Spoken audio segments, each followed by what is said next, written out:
Alhamdulillah, Alhamdulillah, jazakumullah khair kepada teman-teman semua yang sudah masuk pada kajian kita malam ini. Sebelum memulai kajian, marilah kita sama-sama membaca doa untuk menuntut ilmu. Bismillahirrahmanirrahim. Rabbi zidni ilma warzuqni fahma. Selanjutnya, saya serahkan kepada Sai untuk mengisi kajian malam ini, Insya Allah. Alhamdulillah. Akunallah Empi dan teman-teman. Alhamdulillah. Ini jujur nih sebelum sebelum jam sebelum masuk jam 19 tuh saya masih masih tenang. Masuk jam 19 deg-degan. Kalau nggak Kenapa? bisa kalau nggak bisa ngaji lagi kesian empinya gitu. Ngingetin mulu kemarin. Ntar minggu besok baru libur ya, Iya. Ntar minggu depan seling aja ya. A'udzubillahiminasyaitonirrajim. Bismillahirrahmanirrahim. Assalamualaikum warahmatullahi wabarakatuh. Waalaikumsalam warahmatullahi wabarakatuh. Innal hamdalillah nahmaduhu wa nasta'inuhu wa nastaghfiruh wa na'udzubillahi min syururi anfusina wa min sayyiati a'malina. May yahdihillahu fala mudhillalah wa may yudlil fala hadiyalah. Asyhadu an la ilaha illallah wahdahu la syarikalah wa asyhadu anna Muhammadan abduhu wa rasuluh la nabiyya ba'dah. Allahumma shalli wa sallim wa barik ala sayyidina Muhammad Rasulillah wa ala alihi wa ashabihi wa man tabi'ahu wa walah wa la haula wa la quwata illa billah. Rabbi shrah li sadri wa yassir li amri wal 'uqdatam min lisani yafqahu qawli amma ba'du. Alhamdulillah, puji kehadirat Allah terus senantiasa kita panjatkan atas nikmat-nikmat yang tidak bisa kita hitung, terutama saat ini nikmat iman, nikmat Islam, dan nikmat kesehatan. Kita bisa kumpul, ya Sela, bersyukur atas nikmat sehat Sela. Ya, kita bisa hadir ke kajian ini juga dipilih sama Allah. Ya, ini Allah ridho, ini atas iradah Allah kita kumpul. Alhamdulillah wa syukurillah.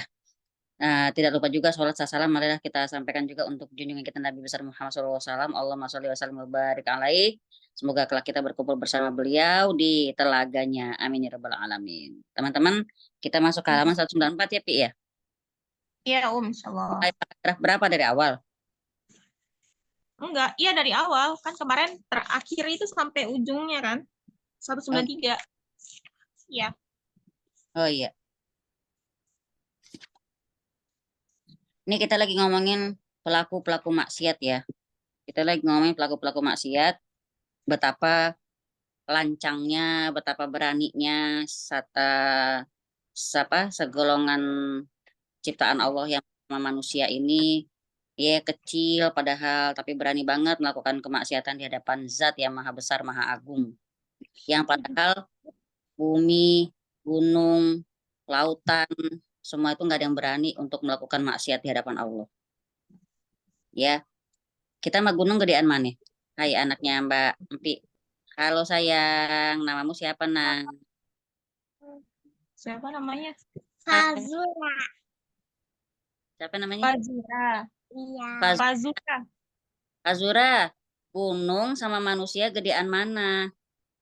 Gunung. Manusia sama pohon gedean mana? Pohon. Terus manusia sama matahari, bulan, bintang tinggian mana? Matahari, bulan, bintang. Banding manusia tinggian mereka kan ya. Hmm. Tapi manusia tuh berani banget bikin dosa coba. Ya.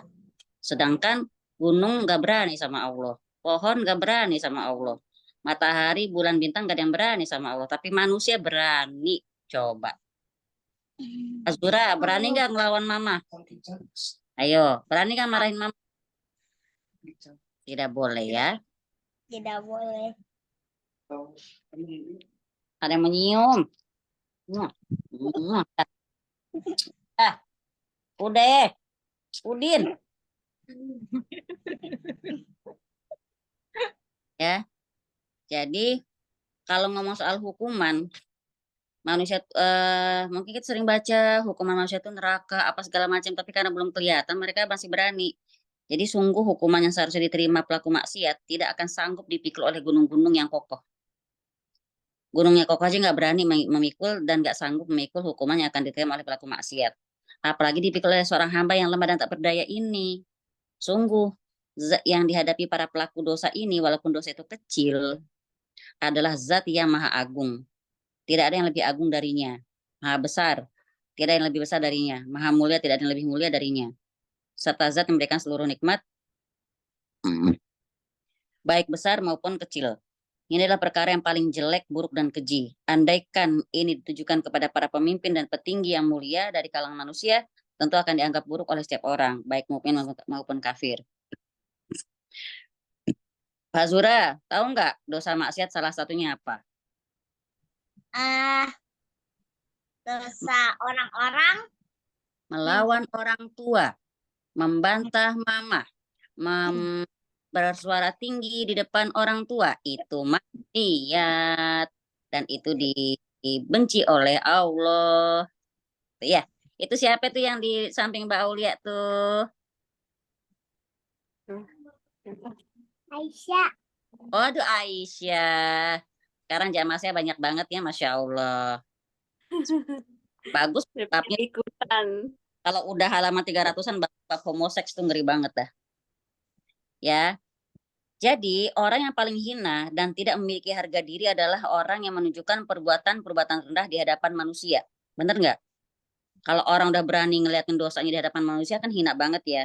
Lantas bagaimana kalau hal itu dihadapkan kepada Zat yang Maha Agung, pemilik dan ilah langit dan bumi? Sekiranya bukan karena rahmatnya yang mengalahkan murkanya dan ampunannya yang mendahului hukumannya, tentulah bumi telah menolak setiap makhluk yang berada di atasnya. Disebabkan hal-hal yang tidak sepantasnya mereka lakukan. Seandainya bukan karena sifatnya yang penyantun dan ampunannya, tentulah langit dan bumi akan berguncang karena kemaksiatan para hamba. Ya, contohnya apa yo, Pak Zura?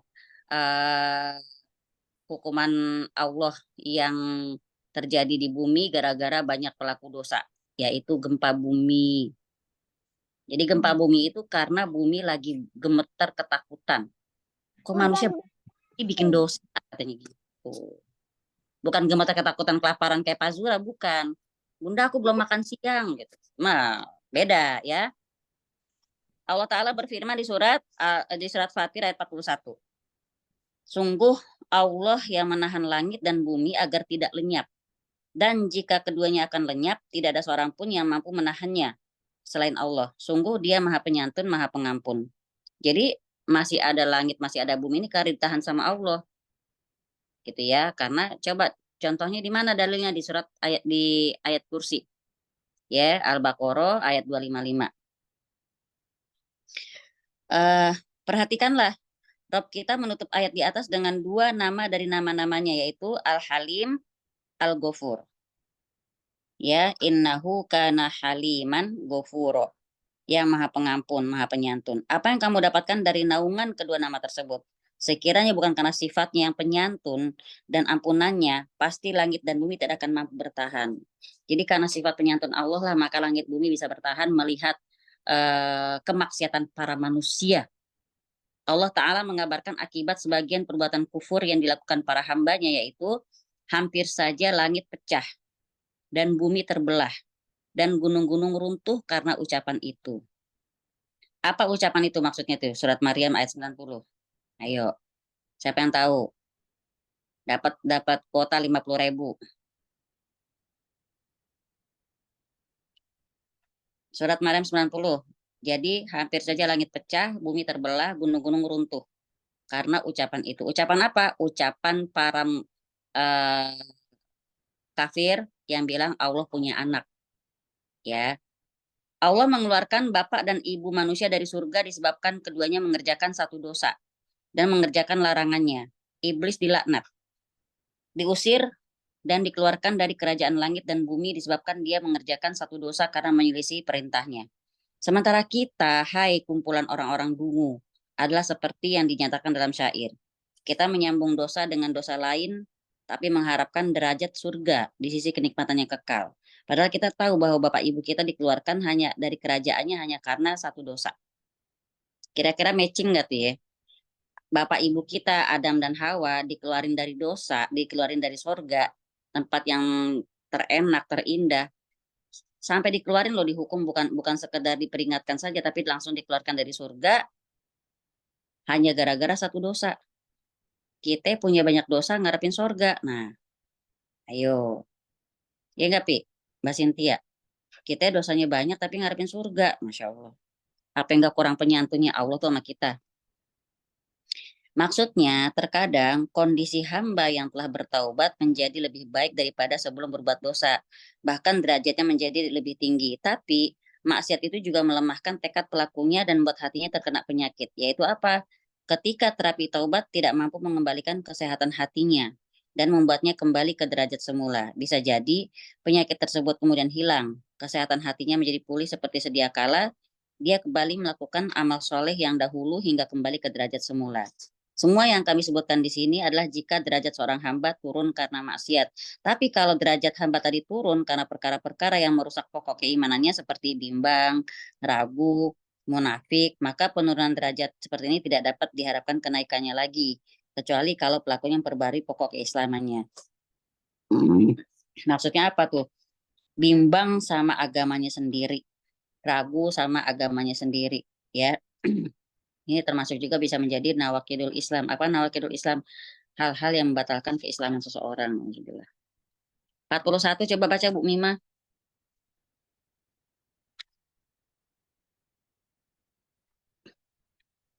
Hmm. Hmm.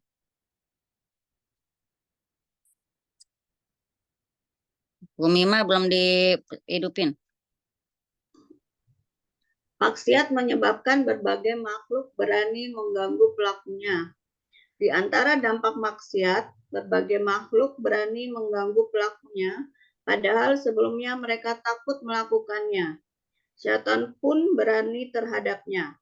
Ia mengganggu, menyesatkan, menimbulkan rasa was-was, menakut-nakuti, membuatnya sedih, serta menjadikannya lupa terhadap perkara-perkara penting.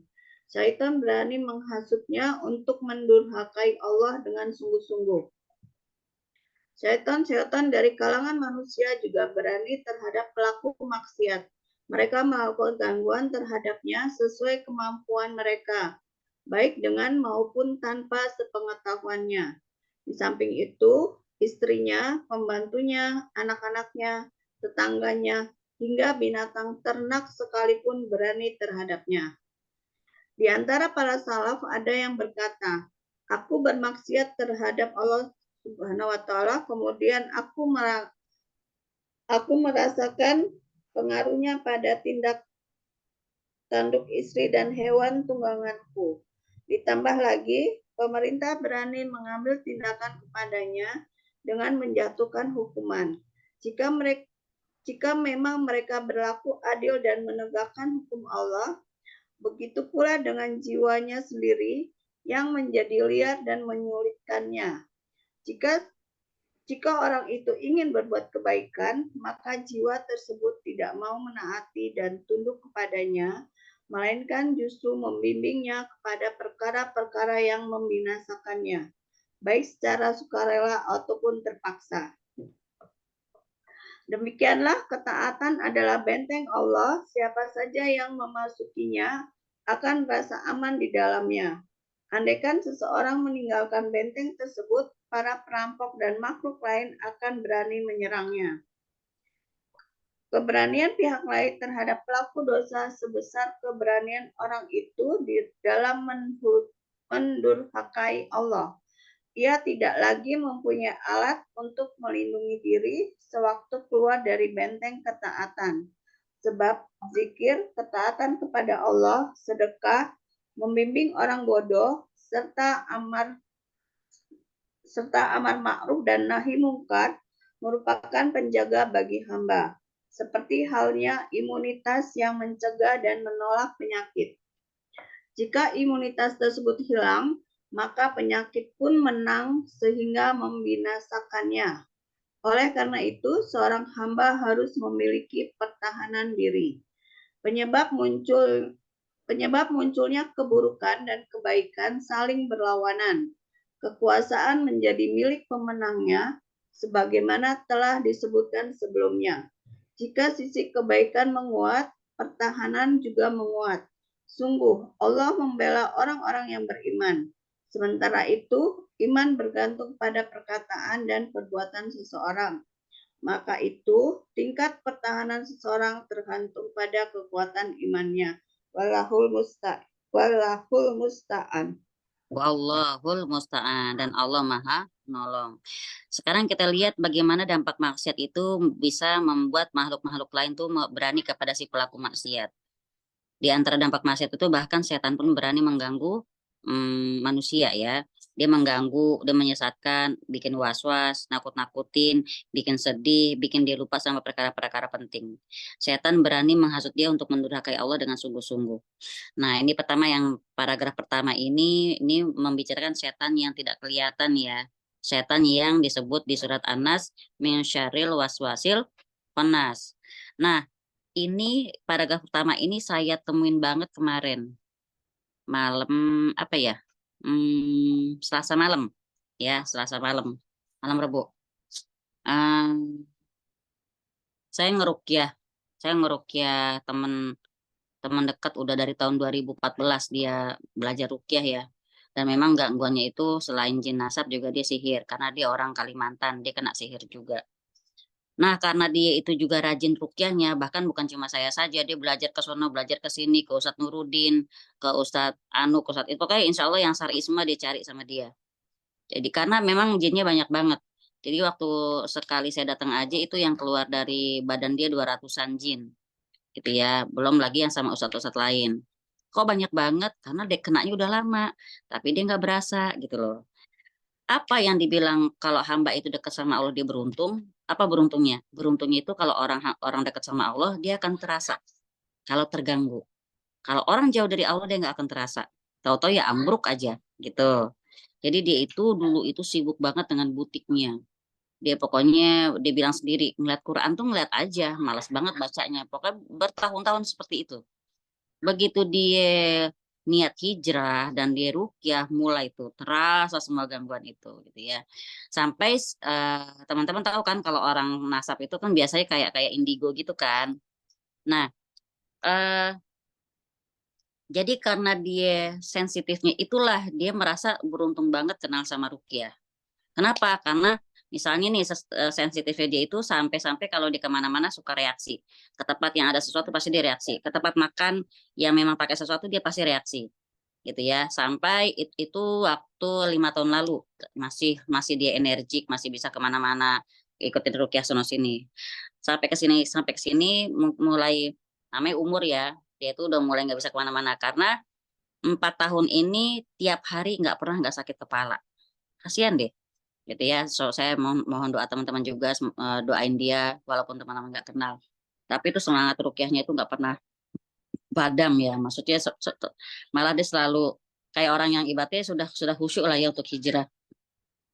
Nah, dia tahu banget nih kalau setan itu bisa menguasai dia kalau dia punya perasaan yang tidak bagus, misalnya marah, sedih, segala macam. Nah, ini pengalaman nyata kemarin itu waktu saya ke sana dipanggil karena dia udah nggak bisa bangun dari tempat tidur. Pokoknya dia kalau udah parah nggak bisa nanganin sendiri pasti manggil kita gitu ya. Bukan berarti saya sakti, bukan, tapi yang namanya rukyah itu kadang perlu dibantuin gitu ya. Kadang perlu dibantu untuk di rukyah. Ya, kemudian saya ke kamar dia, saya tanya sama suaminya, emang habis dari mana tadi Mas? Saya biasa tuh tahu dia tuh kalau habis dari mana, reaksi segala macam. Kata si Masnya, tadi pagi kita makan di restoran baru. Oh, saya bilang pakai uji nyali juga sih lo, Ai. Saya bilang gitu kan. Nah, saya bilang uji nyali kenapa kan dia orangnya kan nggak bisa makan sembarangan di luar gitu. Pasti pasti bereaksi. Nah, ternyata kalau sekarang ini kata dia reaksi nggak langsung itu terjeda beberapa jam. Makanya dia pas saya ke sana itu lagi sakit perut yang amat sangat. Teman-teman tahu kan kalau sakit perut haid ya itu berkali lipatnya tuh dirasain sampai nggak bisa bangun. Katanya maghrib sempat bangun sebentar buat sholat, terus ambruk lagi. Nah, itu dia cerita setelah alhamdulillah udah dirukyah, udah keluar semua itu yang tadi bikin dia nggak bisa bangun, udah bisa bangun, dia cerita. Kenapa tadi dia bisa sholat maghrib? Karena dia nyadar Pas begitu di ruqyah sendiri, dia kan keluar tangisan tuh. Dia bilang gini, oh aku nangis ya. Kenapa aku nangis nih? Oh berarti aku sedih. Sedih karena apa ya? Jadi dia mikir terus nih. Jadi dia tuh kalau lagi marah dia tahu. Kalau lagi, jadi jin itu bisa banget langsung paling gampang masuk ke kita kalau kita punya emosi. Jadi teman-teman nih dicamkan banget ya. Kalau kita punya emosi, apalagi sama orang terdekat, itu cepat banget jin masuknya. Itu gampang banget. Jadi kalau misalnya ada orang ngincer kita buat sihir, pasti ngelihat situasi kita kalau kita lagi emosi. Yang paling dicari sama dukun-dukun itu, misalnya mau ngelancarin sihir kepada seseorang, yang awal-awalnya dibuat dia kesel dulu sama orang sekitarnya. Maka dibikinlah misalnya anaknya ngerepotin, dibikinlah suaminya gimana. Jadi dia emosi, marah, kesel. Nah itu sihir bisa langsung masuk. Nah si teman saya ini bilang, kok nangis aku ya? Kenapa ya? Terus dia ingat, oh ya Allah ternyata ternyata kenapa teman-teman? Dia beberapa hari ini lagi kesel sama ibunya sendiri. Ya memang ibunya ada kekurangan lah ya, maksudnya nggak usah kita ceritain aibnya, pokoknya gitulah bikin dia kesel. Langsung dia bilang ya Allah aku ridho, ya Allah aku ridho sampai nangis-nangis. Begitu ngomong aku ridho, dia bisa bangun untuk sholat, gitu ya. Tapi ambruk lagi karena terlanjur tadi kan yang saya bilang mungkin ditambah dengan dia makan di restoran tersebut, akhirnya itu tadi apa namanya jadi terikat, jadi ada buhul, gitu ya. Nah, begitu kita udah rukyah-rukyah kayak gitu, makanya dia cerita lagi. Jadi dia sekarang tuh sudah sensitif tuh sampai gini nih. Suatu hari dia mau pergi ke Bogor dan dia pengen suaminya nganterin, tapi suaminya nggak bisa nganterin. Padahal ke Bogor itu dia programnya untuk nginep. Nah, jadi rukyah sambil nginep di sana. Suaminya nggak bisa nganterin, dia sedih dong, sedih kesel gitu ya, kesel banget, dia sebel banget. Ya begitu apa namanya sampai di mobil mau jalan, tuh dia nggak bisa bergerak sama sekali. Dari kepala sampai kaki itu nggak bisa bergerak, mulutnya nggak bisa ngomong. Tapi tangannya alhamdulillah masih megang HP, jari-jarinya bisa bergerak nih, gitu kan? Dia mikir, ya Allah, aku nggak bisa ngomong, aku nggak bisa gerak, kenapa ini? Kata dia gitu kan. Mungkin kalau dibawa ke medis, ke dokter pasti bilang stroke. Nanti tangannya langsung bergerak ke HP, karena dia tahu nih kelemahannya dia. Oh, aku tadi kesel sama si Mas, gitu kan? Kesel banget dia marah sama Mas. Makanya itu setan tuh punya kekuatan dari rasa marahnya itu. Maka dia langsung WA ke suaminya. Mas, aku gak bisa gerak nih. Kayaknya aku kena lagi nih, katanya gitu kan. Dan alhamdulillah suaminya setelah 2-3 tahun dia ngerukyah, jadi tadi kan bukan yang percaya. Suami itu tadi logis banget, nggak pernah percaya. Begitu udah rukyah beberapa kali, baru suaminya mempercayai apa yang terjadi sama istrinya. Jadi kalau istri lagi teriak-teriak ngamuk itu ya itu lagi reaksi gitu ya. Nah, kalau mungkin kalau orang sekarang bilangnya ih lagi kesurupan. Sebenarnya bukan lagi kesurupan. Jadi dia itu habis mengerjakan sesuatu yang menyebabkan jin itu bisa masuk gitu. Mungkin kalau teman-teman sekarang lihat kalau orang kesurupan bukan semata-mata jin itu masuk karena mau ganggu, tapi dia melakukan sesuatu duluan. Entah dia makan sesuatu atau diinjak sesuatu atau dia mengganggu alam mereka gitu ya. Nah, dia langsung WA suaminya dibilang apa, teman-teman? Mas, aku kena lagi nih, aku nggak bisa gerak nih. Mas, kamu tolong dong ucapin, tulisin apa kek yang bikin aku senang. Pokoknya bikin janji-janji deh, kata dia gitu. Janji-janjiin aku yang manis-manis, pokoknya biar walaupun bohong, walaupun ntar kita nggak usah kerjain, pokoknya sekarang ngomong dulu gitu. Dan pokoknya chat aku dengan chat-chat yang ngerayu-rayu, kata. Dia tahu itu, dia tahu kelemahan dia itu gitu ya. Jadi dia bilang gitu ke suaminya. Bayangin kalau orang gengsi, dia mau diam sampai kapan tuh kan, gitu kan, nggak bisa bergerak badannya. Langsung suaminya udah ngerti, oh ya oke, langsung dia bilang, sayang nanti besok kita ke sini ya, nanti begini, nanti kita beli ini ya, nanti begini, kayak gitu deh. Pokoknya digombalin sedemikian rupa. Itu langsung hilang loh, rasa kaku yang tadi nggak bisa bikin dia bergerak. Itu nyata banget. Sampai saya bilang sama teman saya itu, kapan-kapan itu ya lo bersaksi ya, saya bilang gitu kan. Maksudnya ini buat pegangan kita semua, supaya kita tuh benar-benar yakin ternyata emang setan tuh gangguannya nyata gitu loh. Setan tuh gangguannya nyata. Nah, kan minal jinnati wan nas, dari bangsa jin dan manusia, kadang-kadang setan tuh memang nggak kelihatan, kadang-kadang dia juga kelihatan. Kapan dia kelihatan? Dia dalam wujud manusia. Ngapain dalam wujud manusia? Bikin kita kesel dulu. Habis bikin kita kesel, maka yang nggak kelihatan itu masuklah ke dalam hati kita. Bikin huru hara di situ. Bikin kesel kita tambah dalam, tambah bikin gak bersyukur, tambah bikin betapa menderitanya kita, betapa kita tuh paling susah sedunia, kayak gitulah. Akhirnya bikin kita tuh ngeluh yang tidak berkesudahan. Ujung-ujungnya bisa kita kita bisa jadi orang yang memprotes takdir Allah. Nauzubillah summa nauzubillah. Itu tipu daya setan. Gitu ya. Ibu pernah gak ngerasain nyata Bu yang namanya, oh ternyata gue pikir sakit ini sakit medis, ternyata setelah aku bawa ke Tazkiyatun Nafs, ke Ikhlas, hilang. Ada nggak Bu? Pernah, Jadi, pernah. yang mana itu Bu? Ya apa ya, waktu itu pernah sakit kepala gitu kan. Cuman ini sakit kepala karena lagi sebel gitu loh. Gitu. Sebelumnya maksudnya tapi baru nyadarinnya tuh setelah lewat gitu kan gitu loh. Terus, Apa kok minum obat biasanya cepat sembuh gitu kan, apa tapi kok nggak sembuh juga gitu. Ya udah akhirnya kan ya karena udah tahu ya udah coba rukyah sendiri, rukyah yakinin tadi ya sih kok ngerasa kok nggak ada perubahan ya, cuman ya itu tadi karena mungkin masih bimbang ya, akhirnya ya udah yakin bisa ya udah akhirnya alhamdulillah hilang aja gitu loh pusingnya gitu kan. Terus oh kan, ingat-ingat oh iya tadi aku habis sebel gitu kan. ya. Jadi teman-teman, kita kan belajar kitab ini nih ya, supaya kita itu tahu penyakit kita itu apa sih sebabnya, gitu ya. Jadi kita nggak jadi orang yang dikit-dikit ke dokter. Karena memang benar-benar penyakit itu obatnya itu cuma kita menyadari sebabnya apa. Kalau kata orang karena pola hidup, pola makan, oke itu hanya pendukung. Yang lebih penting memegang peranan badan kita bisa sakit atau tidak adalah hati kita. Ya, jadi tadi pengalaman teman saya, pengalaman Ibu Bima. Satu lagi kalau ada yang mau berbagi, ada nggak yang punya pengalaman dengan penyakitnya yang ternyata ketika dibawa ke Tazkiyatun Nafs sembuh. Yang kalau kita ke medis mungkin bahkan mungkin bisa disuruh opnam mungkin gitu. Ada nggak? Siapa yang mau berbagi? Mbak Cynthia, mau berbagi tidak? 3 hari lalu saya Nah, tuh tiba-tiba kayak sakit gigi sebelah kanan gitu yang nggak pernah sakit gigi gitu. Tapi saya tuh nggak marah, lagi nggak apa, memang biasa aja. Cuma saya pikir kok aneh ya tiba-tiba ngilu sampai kepala gitu. Terus saya oh, baca doa yang Bismillah 3 kali sama yang ada doa apa itu yang 7 kali itu. mm. Terus besok kan langsung hilang aja udah gitu nggak ada rasa sakit sama sekali. A'udzu bi'izzatillahi wa qudratihi min Iya syarri iya ma. iya. Iya. Saya juga pernah tuh nyoba Mbak Cynthia, pernah saya nyoba beneran deh.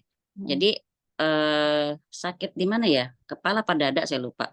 Saya baca itu Bismillah 3 kali sambil pegang bagian yang sakit ya. Iya, heeh. Bismillah, Bismillah. A'udzu bi'izzatillahi wa qudratihi min syarri ma ajidu wa haziru. Dan itu benar-benar bekerja. Nah, itu yang ngasih Nabi kan. Masa iya Nabi bohong? Dan alhamdulillah beberapa teman juga termasuk Mbak Cynthia, Ibu udah pada mendapatkan kebenaran dari perintah Rasulullah SAW ini. Masya Allah. Oke. Itu ya. Jadi pertama, apa yang setan lakukan ke kita menimbulkan rasa was-was. Paling nggak enak kan punya rasa was-was. Benar nggak? Siapa yang asam lambung di sini? Siapa yang punya asam lambung? Ayo, selain saya. Siapa? Ya. Nah, Empi. Kan kalau lagi kumat asam lambung itu biasanya dia ada perasaan was-was. Aku kenapa nih? Kok dadaku berdebar? Kenapa nih? Kok nyesek gitu kan? Kok ini, kok itu gitu kan? Terus kemudian menakut-nakuti. Nah lo, nah jangan jantung lo tuh, jangan-jangan gitu loh. Itu setan tuh. Makanya kalau kita bilang min syarril waswasil khannas dari kejahatan bisikan setan, mungkin kalau kita memahaminya waktu kita sekolah SD, SMP, sebatas bisikan, paling bisikan setan itu bilang kita jangan sholat, jangan ngaji gitu kan. Tapi sekarang setelah kita belajar ini, itu justru jahat itu ketahuan banget. Apa jahatnya dia? Bikin kita nggak tenang, bikin kita was-was, bikin kita galau, bikin kita jadinya takut, bikin kita merasa kapan sih ya Allah, kapan sih kayak gitu ya. Itu kan nggak enak banget punya perasaan kayak gitu, nauzubillah ya. Jadi semakin kita mempelajari buku ini, semakin kita tahu gila, jahat banget setan itu ya gitu loh. Bikin orang anxiety ya. Bahkan semalam eh, orang lewat lewat dari masa remaja ya, tapi belum belum nikah. Dulu tuh cowok loh, dia nangis nangis, dia punya perasaan, aku ada yang bisikin di telingaku suruh bunuh diri, bunuh diri, bunuh diri. Kenapa? Ditelusuri dia ini kecewa sama orang tua, ya. Punya calon pun calonnya itu juga orang yang lagi banyak PR-nya, kecewa juga sama orang tuanya gitu loh. Aduh, kasihan banget deh. Jadi dia tuh tipikal yang apa-apa dirasain sendiri, nggak pernah dikeluarin. Nah, teman-teman, kita dapat ya. Jadi yang namanya menyimpan emosi itu sungguh-sungguh tidak bagus buat kita. Itu kalau masih bentuk bisikan level paling kalau menurut saya levelnya ringan tuh. Level yang beratnya kan jadi penyakit jasad, penyakit badan, gitu ya. Ya, yang level ringan paling cuman kayak sakit kepala, masuk angin, tapi yang level beratnya nauzubillah, bahkan bisa sampai kanker, nauzubillah, summa nauzubillah. Ini ya, kita paragraf pertama adalah setan yang nggak kelihatan. Di paragraf kedua, setan dari kalangan manusia juga bikin ganggu. Apa bikin ganggunya? Apa namanya? Ini kata ulama ya, aku bermaksiat kepada Allah, lalu aku merasakan pengaruhnya pada tindak tanduk istri dan hewan tungganganku. Maksudnya apa? Jadi kalau ada orang ngeliat istrinya mungkin nggak bisa diajarin, itu bukan sekedar marahin istri, harusnya dia introspeksi diri. Apa nih yang aku lakukan? Gitu ya. Maksiat apa yang aku lakukan? Nah, kalaupun dan itu bukan cuma istrinya doang yang kelakuannya berubah, tapi juga kepada hewan tunggangan. Kalau bahasa sekarang kendaraan. Apa kendaraannya? Bikin repot. Dikit-dikit mogok, dikit-dikit ini, dikit-dikit jajan tuh kendaraan. Gitu ya.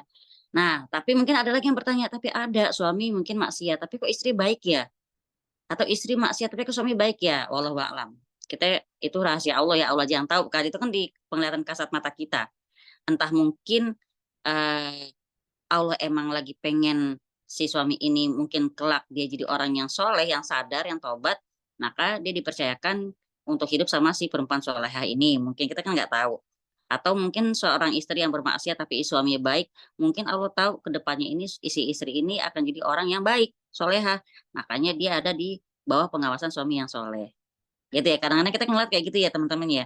Suaminya baik, istri kagak baik, istri baik, suami kagak baik. Nah itu pokoknya irodah Allah dah ya, kita serahkan ke Allah saja.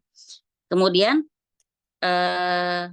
begitu pula dengan jiwanya sendiri, jiwanya jadi liar. Maksudnya gini teman-teman, kadang-kadang dia pengen berbuat baik pun jadi susah kalau udah terlalu lama dalam dosa.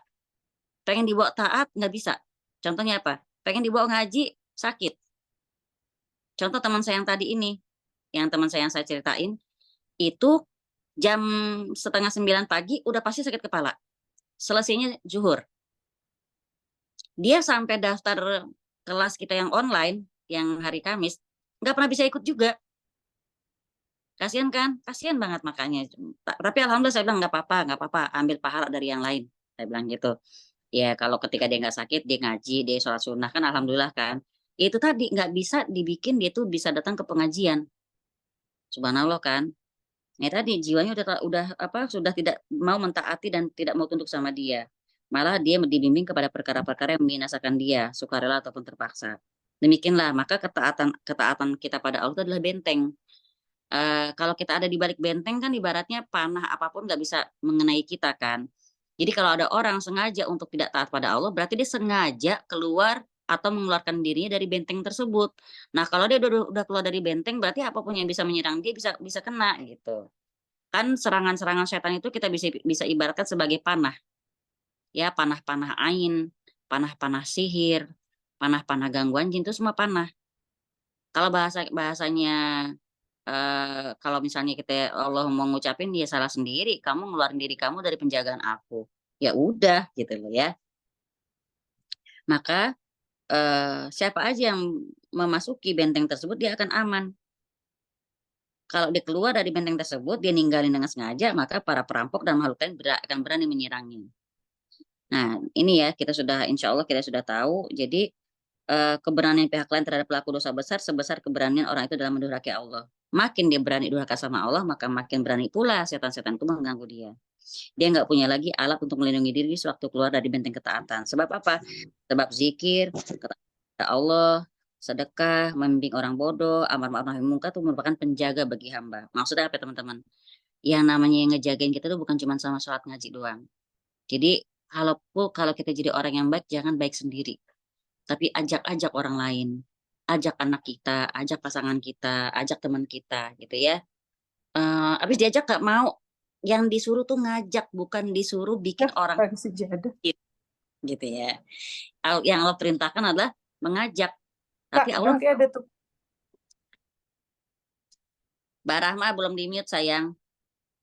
yang diperintahkan oleh Allah itu kita mengajak, bukan Allah nuntut hasilnya. Jadi yang kita bisa lakukan wa tawasau bil haqqi wa tawasau bis sabr. Jadi kalau teman-teman lagi ngajak keluarga, dakwah ke anak, ngajak suami, belum sadar juga nggak masalah, itu serahin ke Allah saja. Yang kita lakukan sudah menggugurkan kewajiban kita. Gitu ya. Nah, ini saya tertarik banget sama kalimat di halaman 197 paragraf pertama. Jika imunitas tersebut hilang, ya kalau kita taat sama Allah, kita zikir, ini kan teman-teman kasih dalilnya surat Al-Baqarah 177. Paragraf terakhir halaman 196 kita kasih dalil Al-Baqarah 177. Siapa yang udah ketemu coba dibaca terjemahannya. Al-Baqarah 177.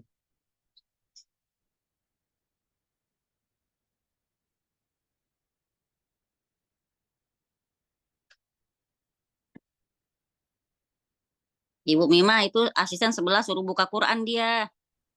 Udah pulang. Udah pulang kok. Ustazah. Siapa yang udah ketemu baca, boleh. Monggo. Om. 177 Om. Iya. Bismillahirrahmanirrahim.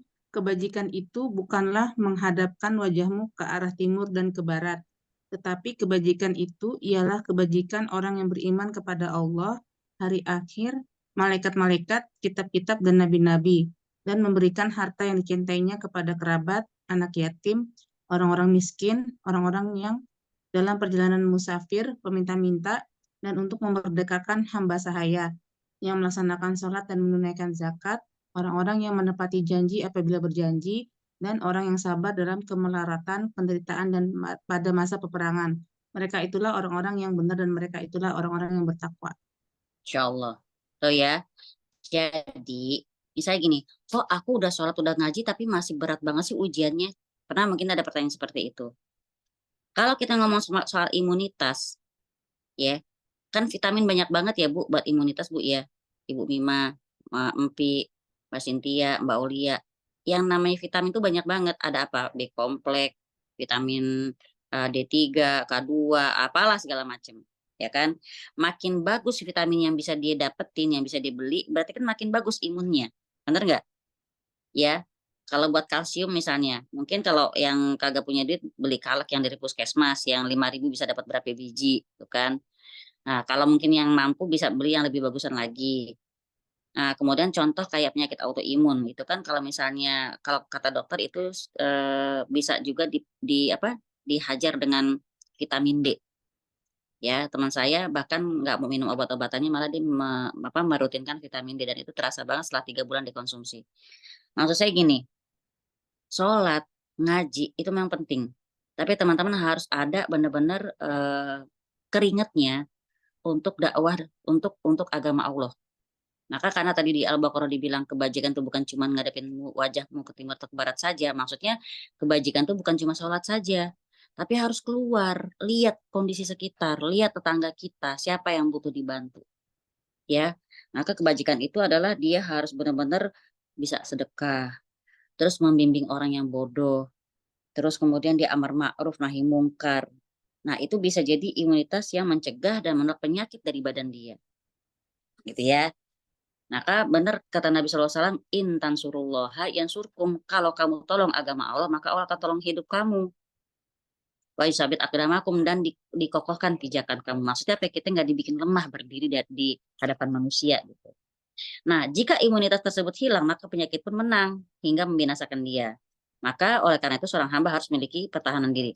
Ini imun ya. Kalau kita vitamin-vitaminnya itu jelas, bagus, imunnya bagus. Sekarang kalau kita ngomong vitamin-vitamin jiwa, Quran, zikir, sedekah, zakat, bimbing orang, amar ma'ruf nahi mungkar, itu kita bisa bilang iman.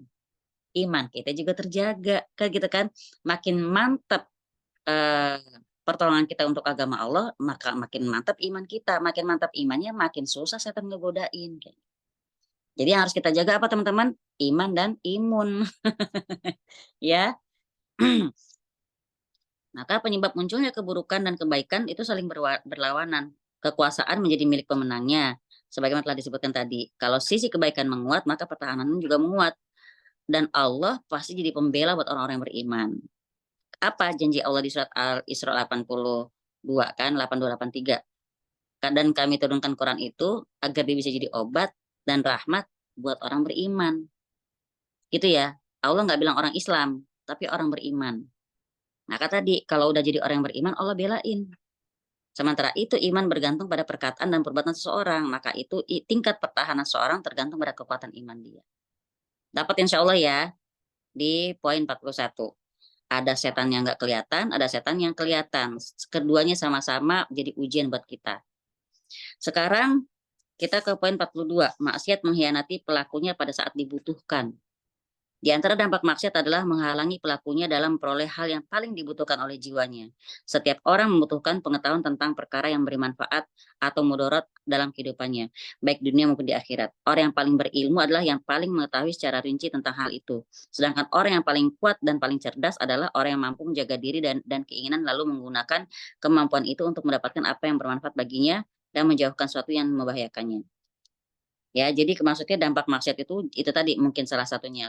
Pengen pergi ngaji bawaannya sakit gitu ya. Tadi juga cerita tuh teman, jadi tadi kita di sini kelas Rabu masjidnya, maaf ya, tadi kita ada ruqyah dadakan di sini ya. Ngetes kaki teman-teman, kita lewat kaki, kemudian ada satu yang terakhir banget pulang dibilang emang tadi pas mau pergi ngaji itu pertama badan lemes banget, kayaknya sakit, kayaknya aduh nggak enak badan deh, pokoknya bangun ngeliat waktu kayaknya telat nih. Enggak deh, pokoknya ya Allah saya mau ngaji tetap, biar dah bodo amat mau telat ya mau enggak kayak gitu kan. Itu biasa perjalanan 30 menit loh dari tempat dia ke rumah. Lebak Bulus, Bu. Tahu kan Lebak Bulus ke Pondok Aren? Itu cuma 10 menit sampai dia di sini dan tidak telat. Maksudnya gini teman-teman. Kadang-kadang kita kalau keburu-buru bilangnya ngejar waktu, bahkan sampai bilang entar sholatnya di sono aja. Misalnya kan. Misalnya loh ya. Tapi coba kita dahulukan Allah dulu. Kemudian kita serah, ya Allah pokoknya saya pengen datang ke sono jam segini. Apa beda, pokoknya terserah engkau aja, atur aja dah, mau telat nggak telat terserah engkau gitu. Kan bumi ini, kalau kita lihat di kata-kata di Quran, bumi ini dihamparkan. Sekarang saya tanya teman-teman, apa benda yang biasa kita bisa hamparkan? Dengan kata-kata dihamparkan, apa bentuknya? Tikar, lebar. Nah, berarti kan kayak tikar kan. Nah itu ada lagi saya lupa di mana, pokoknya kalau Allah udah mau lipat bumi ya terserah Allah sanggup. Sekarang bayangin kain 5 meter tapi kita lipat-lipat nih, seret kita lipat jadi sampai pendek, bisa kan? Nah itu maksudnya jarak yang berkilo-kilo kalau Allah udah lipat harusnya 30 menit bisa 10 menit. Kalau emang Allah udah mau bikin kun fayakun ya suka-suka Allah gitu ya. Jadi dilawan tuh bisikan untuk tidak pergi ngaji dan dia terserah Allah dah gitu kan, dan jalan mobil juga nggak pakai ngebut, Masya Allah sampai dia dalam waktu 10 menit. Mbak Nung juga nggak telat, makanya saya kaget, wih tumben orang Depok gitu. Masya Allah ya. Mbak Nung malah pernah kan pertama kali nyampe di Mandar. Jadi gitu. Nah, di dalam perkara ini tingkatan manusia itu berbeda-beda dari segi pengetahuan, tekad, dan kedudukan. Orang yang paling tahu adalah mereka yang paling memahami sebab-sebab kebahagiaan dan kesengsaraannya. Ya kayak tadi ya contoh ya, kalau sakit dia tahu nih gara-gara apa nih. Gitu. Orang yang paling mendapatkan petunjuk adalah orang yang mengutamakan kebahagiaan daripada kesengsaraan. Adapun orang yang paling dungu adalah yang berbuat sebaliknya. Ini kita ngomong kebahagiaan akhirat maksudnya ya, bukan kebahagiaan materi. Dalam hal meraih pengetahuan tadi, maksiat mengkhianati seorang hamba dalam perkara yang paling dia butuhkan oleh jiwanya. Apa sih yang dibutuhkan oleh jiwa kita? Kalau dibutuhkan oleh badan kita kan makanan, minuman, vitamin, obat gitu ya. Paling dibutuhkan oleh jiwa, makanan juga, tapi makanan jiwa adalah santapan rohani, ya, ilmu agama. Kemudian zakat, sedekah itu bukan buat orang sebenarnya, buat jiwa kita.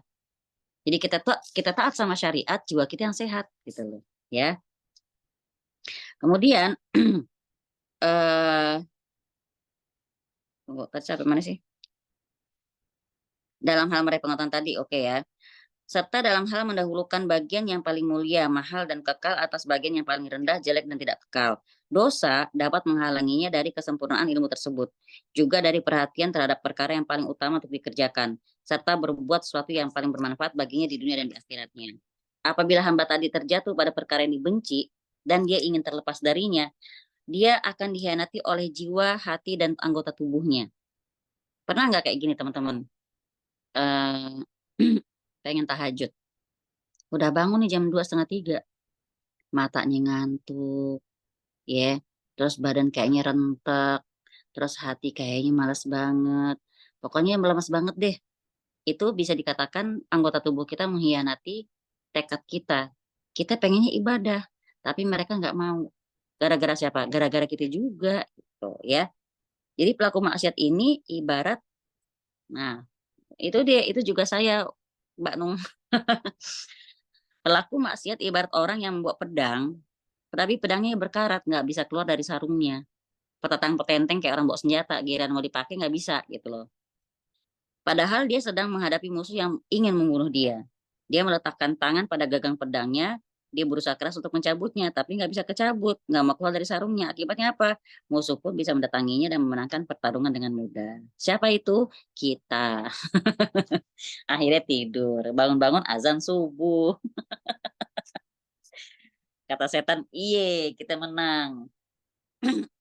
Nah, sekarang kita ke hati. Demikian pula dengan hati. Dia berkarat karena apa? Karena dosa dan mati oleh penyakit yang diakibatkan maksiat. Jadi hati itu bisa berkarat, bisa mati. Makanya kan insya Allah teman-teman udah pernah tahu ya, untuk ngetes hati kita apakah masih hidup atau sudah mati. Ada 3 cara. Coba sebutin satu-satu. Empi, salah satunya apa? Satu aja, nggak usah tiga-tiganya. Cara untuk tahu hati kita tetap hidup. Mudah dinasehatin. Oke, siapa lagi yang mau jawab? Kak Cynthia, apa? Mbak Nung benar. Datang ke majelis ilmu, 1. Yang kedua apa? Merasa berdosa, setelah bermaksiat, Apa? merasa berdosa atau merasa salah saat habis maksiat gitu, Bu. Jawabannya benar, tapi tidak yang termasuk tiga langkah ini ya. Jadi biar tahu hati kita itu masih hidup atau sudah mati, kita lakukan 3 cara ini. Kata Mbak Nung, salah satunya adalah mendatangi majelis ilmu, benar. Terus kedua, saat mendengar orang menyebut nama Allah ketika ngaji. Bismillahirrahmanirrahim. Innamal mu'minuna allazina idza dzukirallahu wajilat qulubuhum wa idza tuliyat ayatuhu zadathu imana. Jadi orang-orang beriman itu mereka tuh orang yang hatinya bergetar ketika mendengar nama Allah disebutkan.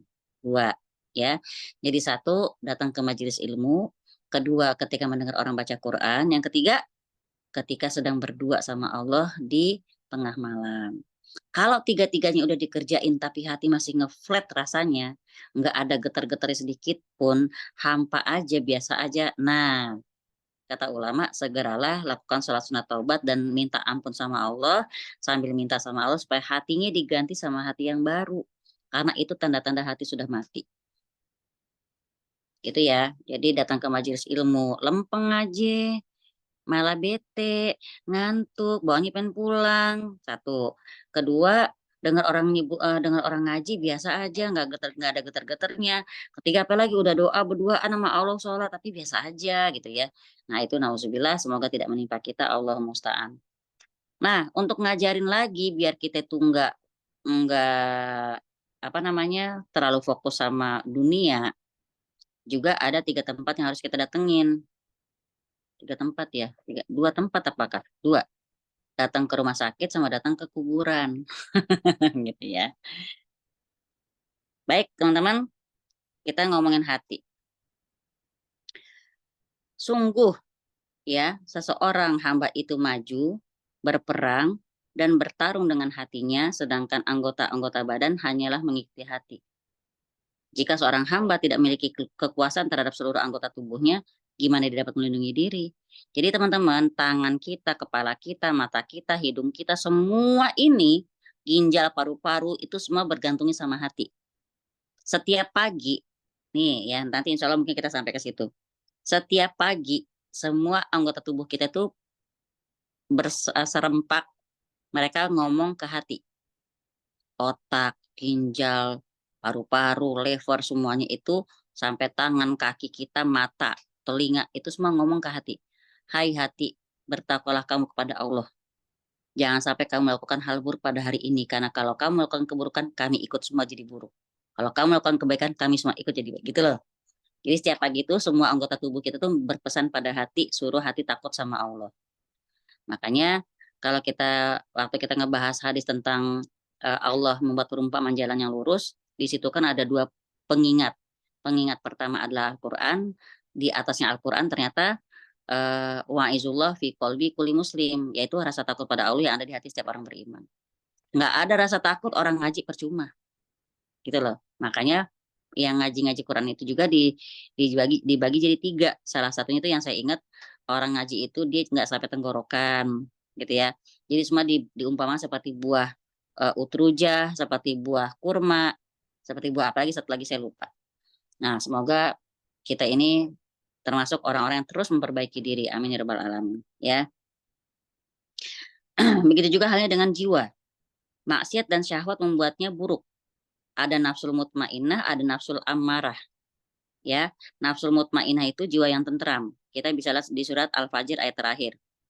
Ya ayyatuhan nafsul mutmainnah, irji'i ila rabbiki radiyatan mardiyah. Wadkhuli fi ibadi wadkhuli jannati.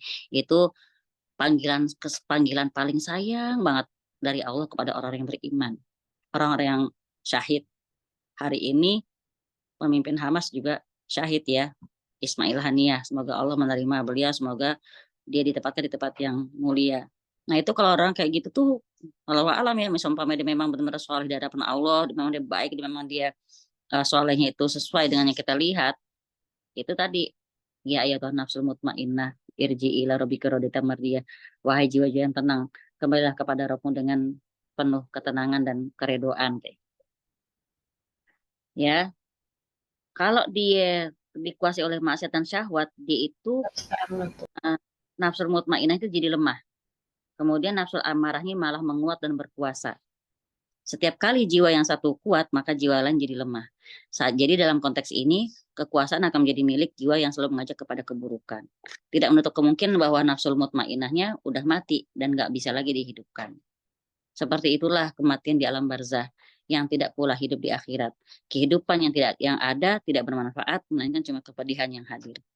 Intinya, ketika pelaku maksiat ditimpa musibah atau bencana, dia malah dikhianati oleh hati, lisan, dan anggota tubuhnya dalam perkara yang paling bermanfaat untuk dia.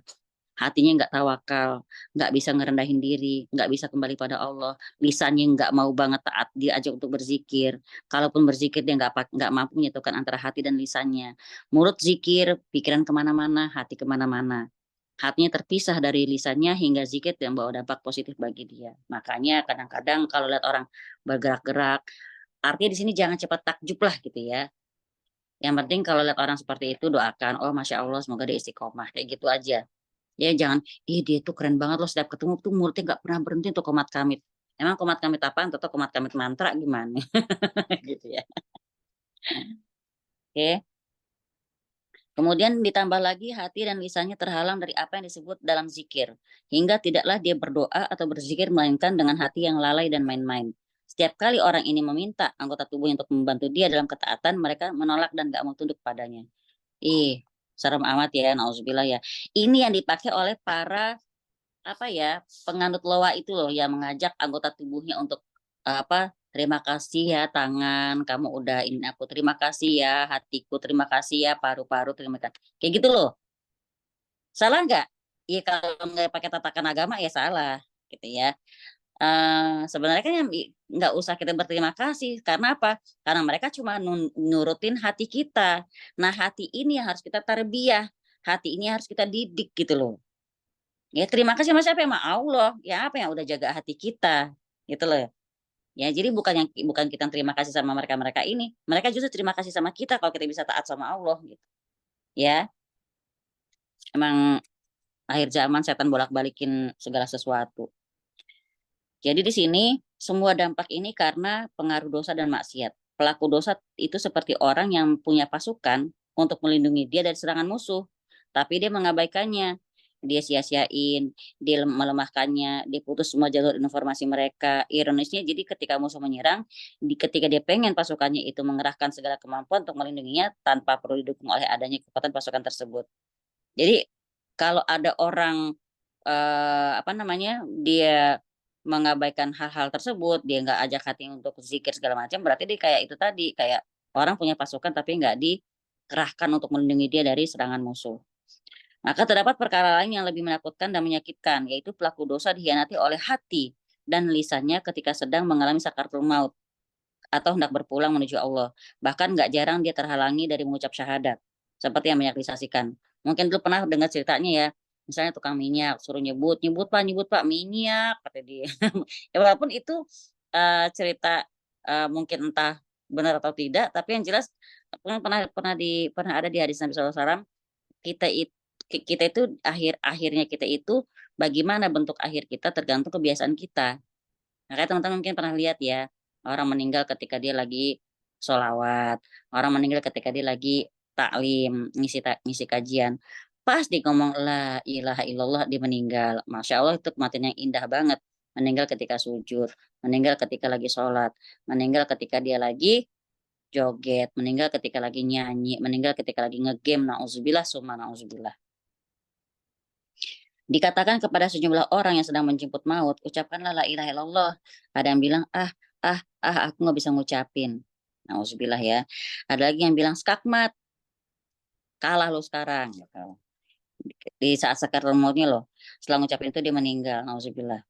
Dikatakan oleh yang lain, ucapkanlah la ilaha illallah, tapi dia justru melantunkan syair di bawah ini dan lantas meninggal. Duhai siapakah wanita yang suatu hari bertanya dalam keletihan, manakah jalan menuju pemandian umum minjab.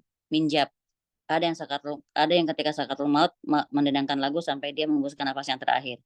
Ada juga yang justru membantah, apa yang kamu ucapkan itu tidak akan bermanfaat untukku. Aku telah melakukan segala macam kemaksiatan. Udah deh, nggak usah ngucapin itu deh, aku udah banyak dosa.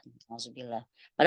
Padahal selama dosa itu bukan dosa syirik kan, kalau dia bisa ikutin selamat kan. Nah itu tadi, anggota tubuhnya sampai mengkhianati dia ketika saat paling dibutuhkan. Nah, kalau teman-teman nanya minjab apa, nih ntar ada kisahnya ya.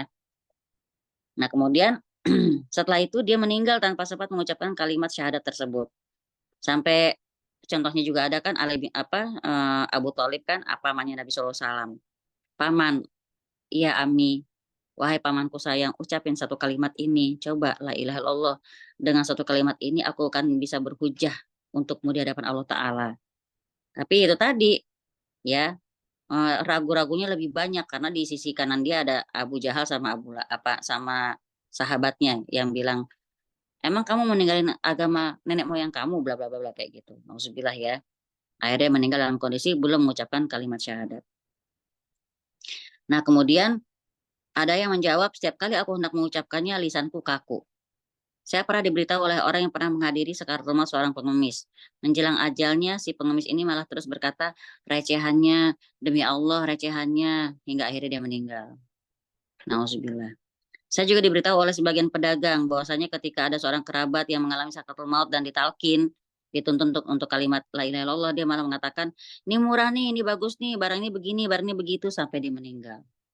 Kalau bahasanya orang-orang perfilman, totalitas banget dia, berdedikasi banget dengan usaha dia. Nauzubillah. Subhanallah, sudah banyak orang yang menyaksikan hal ini untuk dijadikan pelajaran. Padahal yang tidak mereka ketahui dari keadaan orang-orang yang mengalami sakaratul maut malah masih jauh lebih banyak lagi. Ini yang baru kita tahu nih, yang kita nggak tahu masih banyak lagi. Jika seorang hamba mampu dikuasai dan dikendalikan oleh setan untuk berbuat maksiat kepada Allah ketika kekuatan, pikiran, dan daya ingatnya berada pada puncaknya, maksudnya masih muda ya, masih sehat, malah dipakai buat maksiat, sehingga hati dan lisannya dilarikan dari zikir pada Allah dan anggota-anggota tubuhnya dilarikan dari kata kepadanya, maka bagaimana pula ketika kekuatannya sudah melemah, hati dan jiwanya tersibukkan dengan rasa sakit sakaratul maut. Ditambah lagi setan telah mengumpulkan seluruh tekad, upaya, dan kekuatan untuk mengambil kesempatan di akhir amalnya. Pokoknya setan itu asal tuh teman-teman ya, sampai detik nafas kita lepas dari badan, dia nggak akan nyerah. Makanya kan ada yang bilang kalau ada anggota keluarga kita lagi sakaratul maut, temenin. Karena setan akan menampakkan diri di depan si orang ini dengan wujud orang-orang yang dia sayangi udah nggak ada.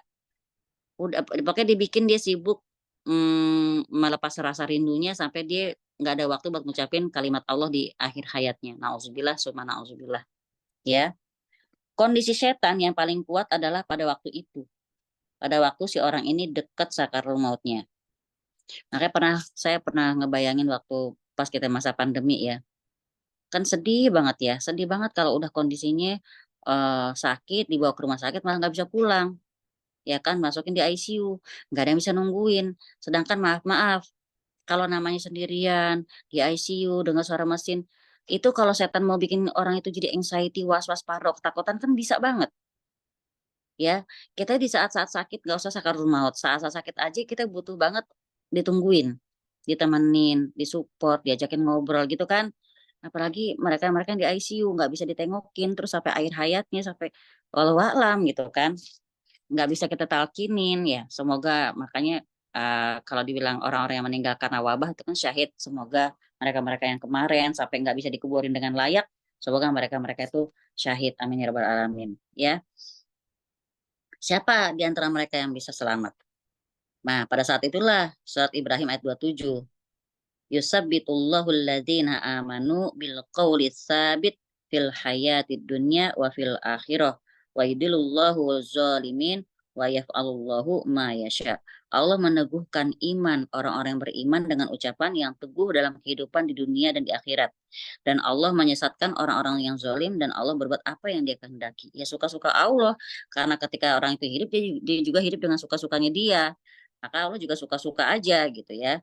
Dengan demikian, bagaimana mungkin taufik untuk husnul khotimah atau cara kematian yang baik akan didapatkan oleh orang yang hatinya lalai dari zikir kepadanya. Dia hidupnya cuma ngikutin hawa nafsunya aja. Keadaannya juga sudah melampaui batas. Sungguh, orang yang hatinya lalai dari ingat sama Allah, dia jauh dari husnul khotimah. Tidak mengindahkan perintahnya, dia menyembah sama hawa nafsunya, dia tertawan oleh syahwatnya, lisannya kering dari zikir kepadanya, dan anggota-anggota tubuhnya tidak mentaati perintahnya. Bahkan dia selalu sibuk dengan maksiat. Maka jauhlah dia dari husnul khotimah. Na'udzubillah summa na'udzubillah. Rasa takut terhadap su'ul khotimah mematahkan tulang punggung orang-orang yang bertakwa. Maksudnya apa? Orang-orang yang bertakwa tuh tahu jeleknya su'ul khotimah, ya kan? Maka dia tuh sampai patah tulang punggungnya. Maksudnya apa patah tulang punggung? Begini, lemes, nggak berdaya, ketakutan. Kalau bertakwa begitu, takut banget dia sampai dapat akhir yang buruk. Na'udzubillah. Di sisi lain, orang-orang zalim yang berbuat keburukan seolah mendapatkan jaminan keamanan dalam hal ini. Di surat Al-Qalam 39-40. Coba dibaca terjemahnya Empi. 201. 201 paling bawah, baca terjemahan surat Al-Qalam 39-40. Atau apakah kamu memperoleh janji-janji yang diperkutat dengan sumpah dari kami yang tetap berlaku sampai hari kiamat, bahwa kamu dapat mengambil keputusan sekehendakmu. Tanyakanlah kepada mereka, siapakah di antara mereka yang bertanggung jawab terhadap keputusan yang diambil itu. Ya, jadi jadi dia tuh suka mengambil keputusan sekehendak dia. Padahal nanti siapa yang bertanggung jawab dengan keputusan yang sudah diambil itu? Ya, dirinya sendiri. Ya, sekarang syairnya dibaca. Sebentar, ada yang bertanya. Ya. Bentar. Kalau begini ya Allah, ini kaki suamiku yang sudah berjalan bekerja menafkahi kami, jadikan setiap langkah kakinya dalam bekerja menjadi ibadah kepadamu dan jauhkan langkah kaki ini dari maksiat. Boleh. Boleh banget. Sambil mijitin, cakep banget. Sip. Oke. Lalu dari Mbak Desi, mau tanya di luar tema, mau tanya adab kita ketika ada di tempat baru. Kayak misalnya lagi traveling, nginep di hotel. Apa yang dilakukan dari masuk kamar hotel dan lain, lalu apa yang kita baca kalau hotel itu agak spooky biar kita tidak ganggu. Jazakillah. Pertanyaannya bagus Mbak Desi. A'udzu bikalimatil tamat min syarri ma khalaq. Itu doa yang kita baca mulai dari perjalanan. Ya, perjalanan kita udah masuk daerah yang kita belum pernah datengin nih, daerah asing bilangnya, maka kita langsung baca a'udzu bikalimatil tamat min syarri ma khalaq. Nah, kalau bawa anak-anak, bahkan saya ke mall pun saya bacain di ubun-ubunnya anak saya. U'izuka bikalimatil tamah min kulli syaitani wa hamah wa min kulli aini lama. Saya baca 3 kali lalu saya tiap ke ubun-ubunnya. Udah. Ke mall aja saya bacain. Kan mall juga banyak sepuki-sepukinya, cuman nggak ketahuan ya. Apalagi ke daerah-daerah asing, hotel, ya tempat nginap, kemudian masuk daerah yang mungkin tempat kita buat liburan gitu kan. Nah, yang harus kita baca banyak ta'awuz. Kalau nggak hafal, a'udzu bikalimatil tamat min syarri ma khalaq itu ada di zikir pagi petang. Terjawab ya Mbak Desi ya, insya Allah ya. Mbak saya baca di chat. Ada pertanyaan sambungan kah? Udah kejawab ya, wa jazakallahu khair. Jadi kita nginep di hotel, mulai masuk dari lobi hotel pun sudah, dari mulai masuk daerah itu aja udah baca a'udzu bikalimatil tamat min syarri ma khalaq 3 kali. Nah, nanti pas mau tidurnya baca ayat ruqyah, Al-Fatihah, ayat kursi 30. Oke, insya Allah. Siap. Nah, Lagi lah, Pak Iyaki, kalau punya anak bayi, pegang ubun-ubunnya, bacain langsung di ubun-ubunnya dia, usap-usap sampai punggungnya, usap-usap sampai dadanya. Kenapa? Karena setan itu, kalau mereka gangguin anak kecil itu, mereka biasa nusuk dari punggung sampai ke dada. Nauzubillah ya. Baca syairnya Mbak Mary. Baca syair di halaman 202. Bukunya ada kan Mbak Mer? Oh, belum ya, maaf ya. Bu Suraya, baca halaman 202.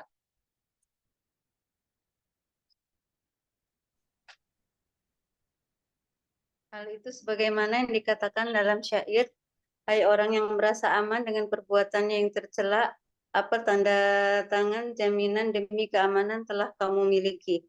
Engkau gabungkan dua perkara, rasa aman dan hawa nafsu. Padahal satu dari keduanya membinasakan seseorang. Orang-orang yang baik selalu berjalan di atas jalan kekhawatiran.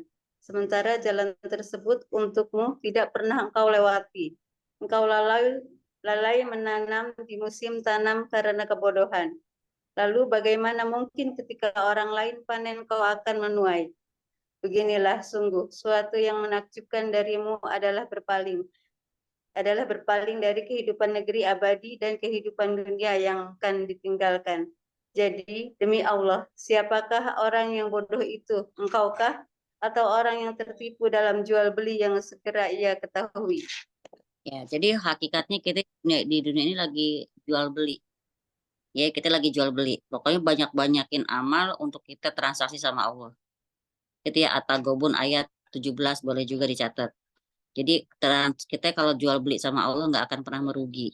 Makanya kalau orang tahu hakikat hidup ini, apa yang kita lakukan, apa yang kita keluarkan itu bukan buat keuntungan kita. Tapi itu itu bukan buat keuntungan orang, tapi untuk keuntungan kita entar di akhirat. Gitu ya. Apa yang amalannya teman-teman berasanya berat dikerjain, justru lawan coba. Ya. Amal apa yang teman-teman paling lebih susah dikerjain ketimbang amalan yang lain. Nah, di amalan itu coba dihajar benar-benar kerjain. Biasanya karena susahnya, karena dia pahalanya gede. Oke, ini ada lagi. Oh, saya mau lihat dulu. Misal kita bentar. Kalau di NU kan suka ada tuh yang namanya ilmu ma'rifat. Misal kita sedekah dan berharap dengan sedekah itu rezeki kita jadi bertambah. Kata gini itu bisa agak ngeri nggak sih? Karena tipis banget sama khurafat. Ya benar.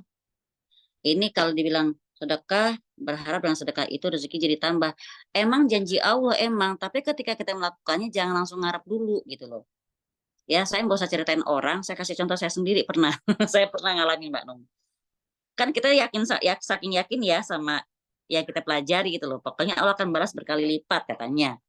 Emang benar, tapi masalahnya itu ada kerjasama sama kita dulu. Jadi Allah akan kasih sesuatu, tapi butuh action kita yang benar dulu gitu loh.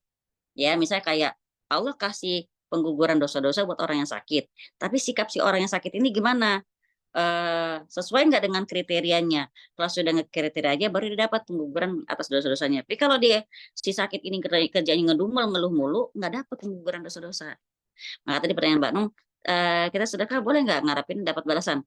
Sebenarnya memang pasti udah janji Allah dan janji Rasul itu seperti itu, sedekah pasti dibalas. Tapi ketika kita melakukannya ikhlas dulu karena Allah. Ikhlas yang kayak gimana? Jadi ketika kita ngeluarin itu kita tuh zero. Nggak ada pikiran apapun, nggak ada perasaan apapun. Berat aja udah nggak kepikiran, itu biasa kebales. Misalnya gini, saya pernah nih apa namanya, minjemin teman saya, minjemin apa?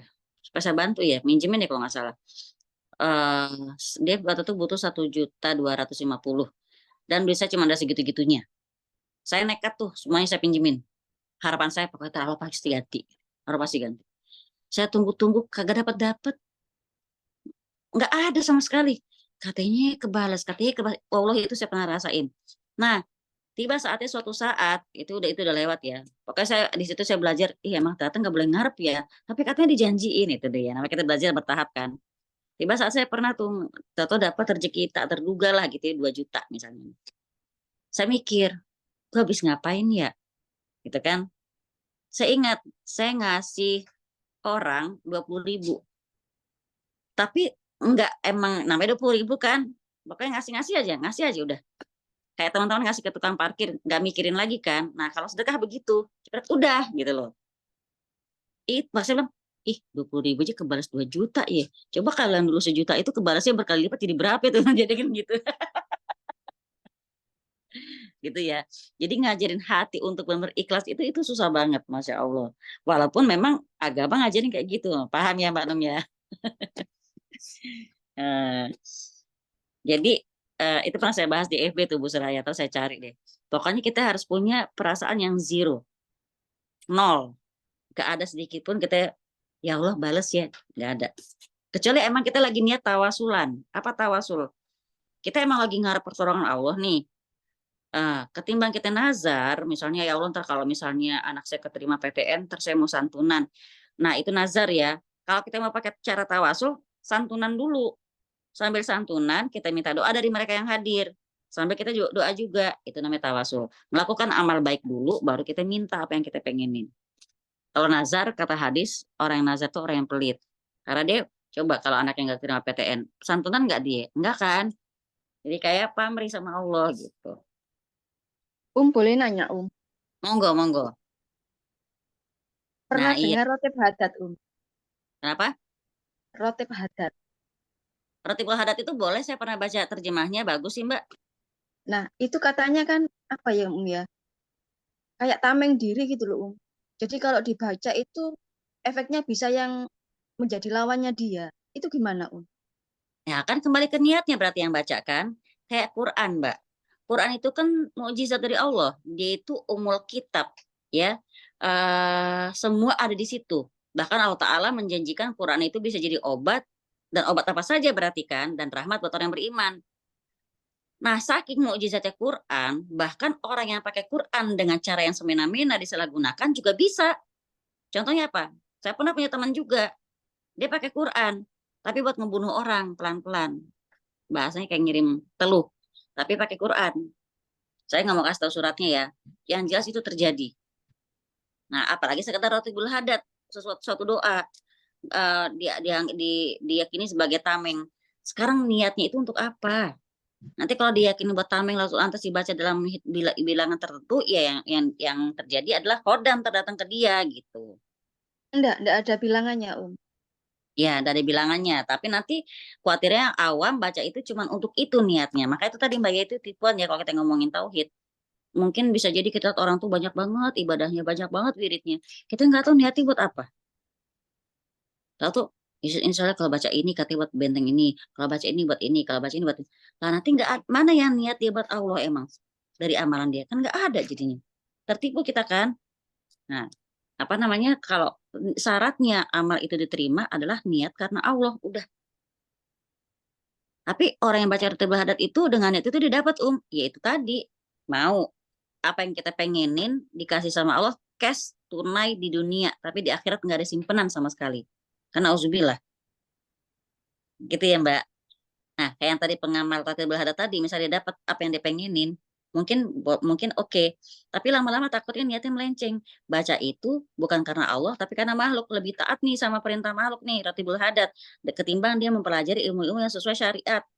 Yang benar-benar sahih, benar-benar Rasulullah ajarin. Kan sia-sia, sayang.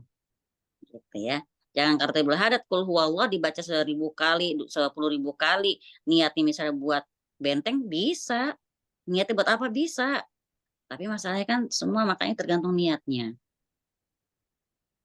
Jelas ya Mbak Yulia? Insya Allah Insya Allah jelas soalnya saya dapat cash dapat cash.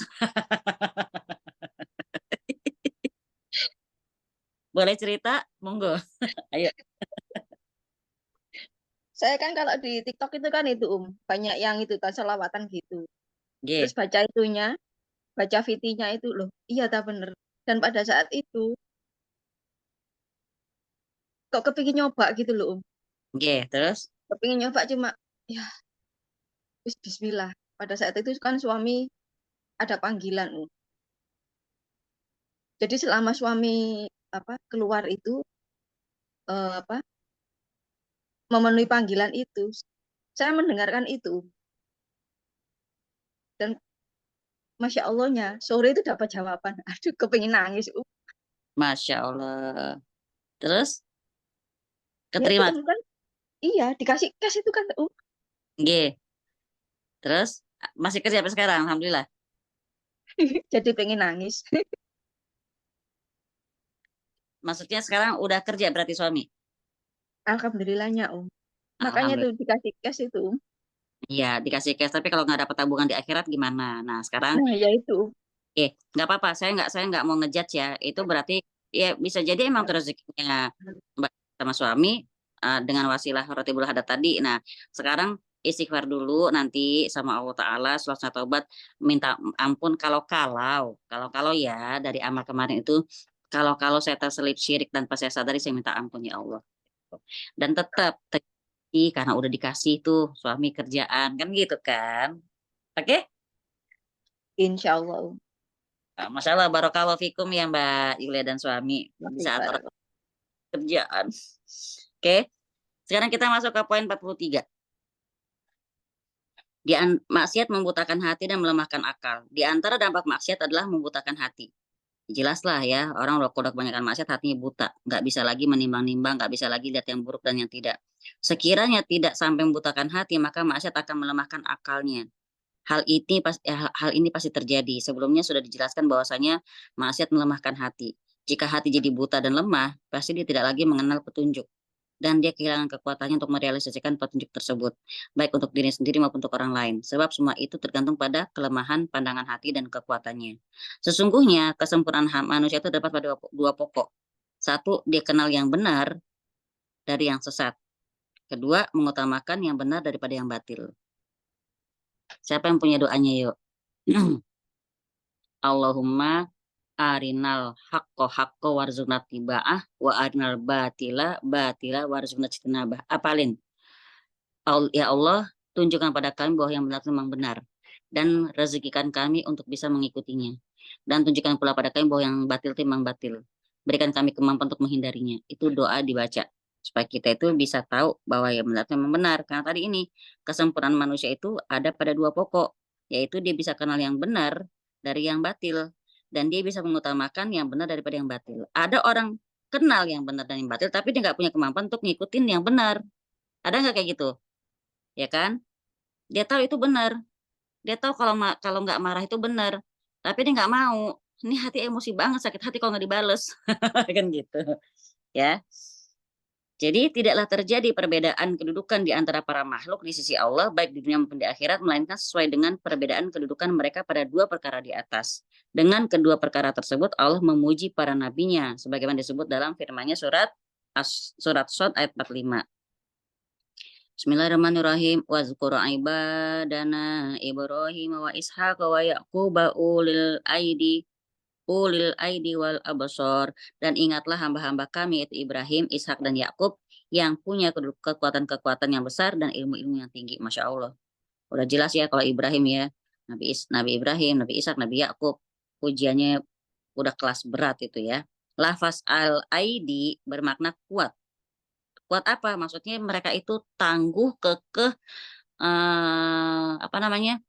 mental bajak banget dalam mewujudkan kebenaran, walaupun ujiannya bukan main gitu loh ya.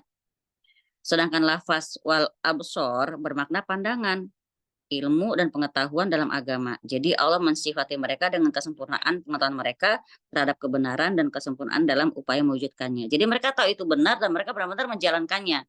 Kadang kalau kita zaman sekarang tahu itu benar tapi susah jalanin, benar nggak?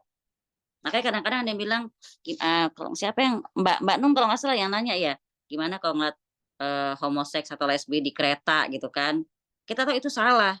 Tapi zaman sekarang kan kayaknya untuk kita memerangi, apalagi kita tadi baru belajar di kelas kita kan Mbak Nung, kalau ketemu homoseks langsung kita tebas, penggal lehernya. Coba. Bisa gitu kita zaman sekarang? Nggak bisa.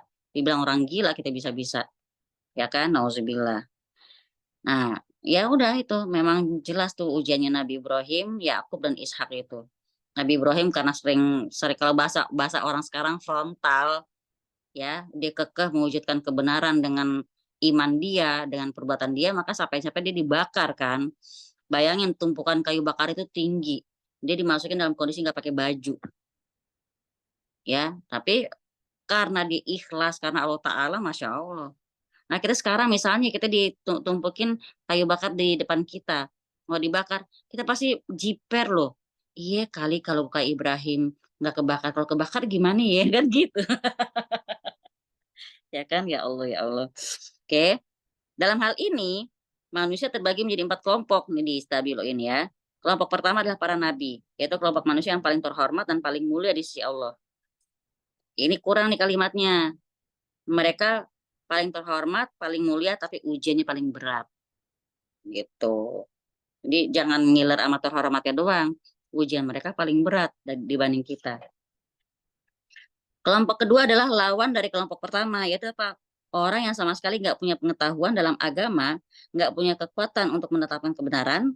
Mereka adalah mayoritas makhluk yang ada. Mereka melihat mereka membuat mata, jiwa, dan hati menjadi sakit. Melihat mereka itu membuat mata kita jadi sakit. Mereka membuat bumi terasa sempit dan harga semakin mahal. Bener nggak sih? Sekarang ada kan manusia-manusia begitu. Gara-gara mereka bikin harga jadi mahal. Mereka bikin bumi terasa sempit. Maksudnya apa? Hidup itu susah banget.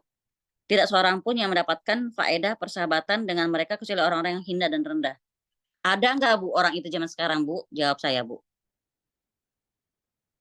Ada nggak orang-orang itu dengan adanya mereka bikin hidup kita sempit, harga-harga jadi mahal?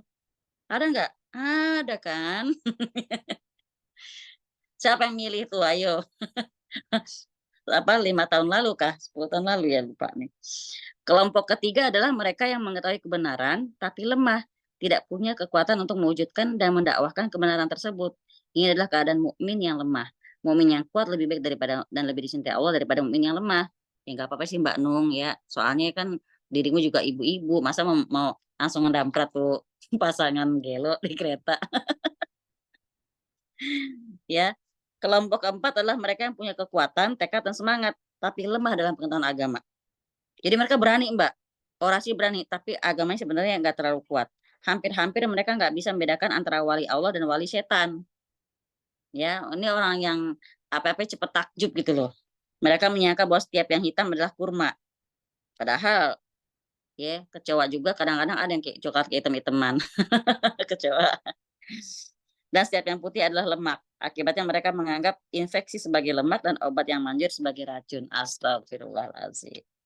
Tidak ada yang layak menjadi pemimpin agama dari 4 kelompok di atas kecuali kelompok yang pertama. Allah Ta'ala berfirman di surat As-Sajdah 24. Wa ja'alna minhum a'immatan yahduna bi amrina lamma sabaru wa kanu bi ayatina yuqinun. Dan kami jadikan di antara mereka yaitu pemimpin yang beri petunjuk dengan perintah kami selama mereka sabar. Mereka meyakini ayat-ayat kami. Ya siapa yang begitu? Cuma Nabi doang. Allah mengabarkan bahwa dengan kesabaran dan keyakinan, orang-orang itu akan mendapatkan kepemimpinan dalam agama. Mereka lah yang dikecualikan Allah dari orang-orang yang merugi. Yang Allah telah bersumpah wala asr demi waktu. Ketika aktivitas seseorang dapat merugi atau beruntung. Dengan kata lain, orang yang tidak beriman dan bersabar termasuk orang-orang yang merugi. Nih, sekarang saya kasih tahu lagi. Di kitab ini mungkin udah atau belum ya saya nggak tahu. Pokoknya ada perkataan gini. Pokoknya dalam satu hari itu 24 jamnya kita, kalau keluar kata-kata dari mulut kita yang bentuknya bukan zikir, bukan dalam kondisi lagi ngajar ilmu agama atau belajar ilmu agama, zikir, belajar ilmu agama atau dakwah, amar ma'ruf nahi mungkar, semua itu sia-sia. Nah, sekarang kita tinggal pikirin nih. Ya, di antara perkataan kita selama 24 jam itu, berarti banyak sia-sianya atau banyak yang Allah pengenin. Apa yang Allah pengenin kan? Dakwah, belajar agama atau mengajar agama, kemudian zikir pada Allah. Selain yang 4 ini semuanya sia-sia. Kalau kita boleh pikir-pikir banyakannya sia-sia dong kita 24 jam ya. Gitu kan. Belajar cuma 2 jam aja. Kadang-kadang itu terhalang oleh ngantuk. Betul nggak? Nih tadi cewek sekarang jadi cowok nih, Pi. Siapa namanya, Pi? Ini Faris, Umsai. Faris. Ini yang kedua, pertama. Ini yang pertama. Masya Allah. Faris kelas berapa sayang? Kelas 5. Kelas 5. Kamu ganteng banget, Barakallahu Fik. Barakallah. Oke. Nah, jadi di sini surat Wal Asr. Coba Farik baca surat Wal Asr. Bismillahirrahmanirrahim. Wal Asr, baca. Wal asr. Innal insana Pakai bismillah dong. ya a'udzubillahi minasyaitonir rajim. Bismillahirrahmanirrahim. Wal asr. Innal insana lafi khusr illa alladziina aamanu wa 'amilus sholihati wa tawassaw bil haqqi wa tawassaw bis sabr. Artinya, mamahnya baca, Bu. Mama bacain mah. Demi masa, sungguh manusia berada dalam kerugian, kecuali orang-orang yang beriman dan mengerjakan kebajikan, serta saling menasehati untuk kebenaran, dan saling menasehati untuk kesabaran. Berarti kalau selain untuk kebajikan, selain untuk nasihatin dalam kebenaran dan saling nasihat untuk kesabaran, semua perkataan kita adalah sia-sia. Makanya setan bikin yang nggak sia-sia itu, yang memang Allah pengenin itu rasanya capek, bener nggak? Kadang-kadang apa ya teman-teman? Sampai kapan sih lo gue bilangin terus? Padahal setiap kita ngasih tahu kita tuh pahala.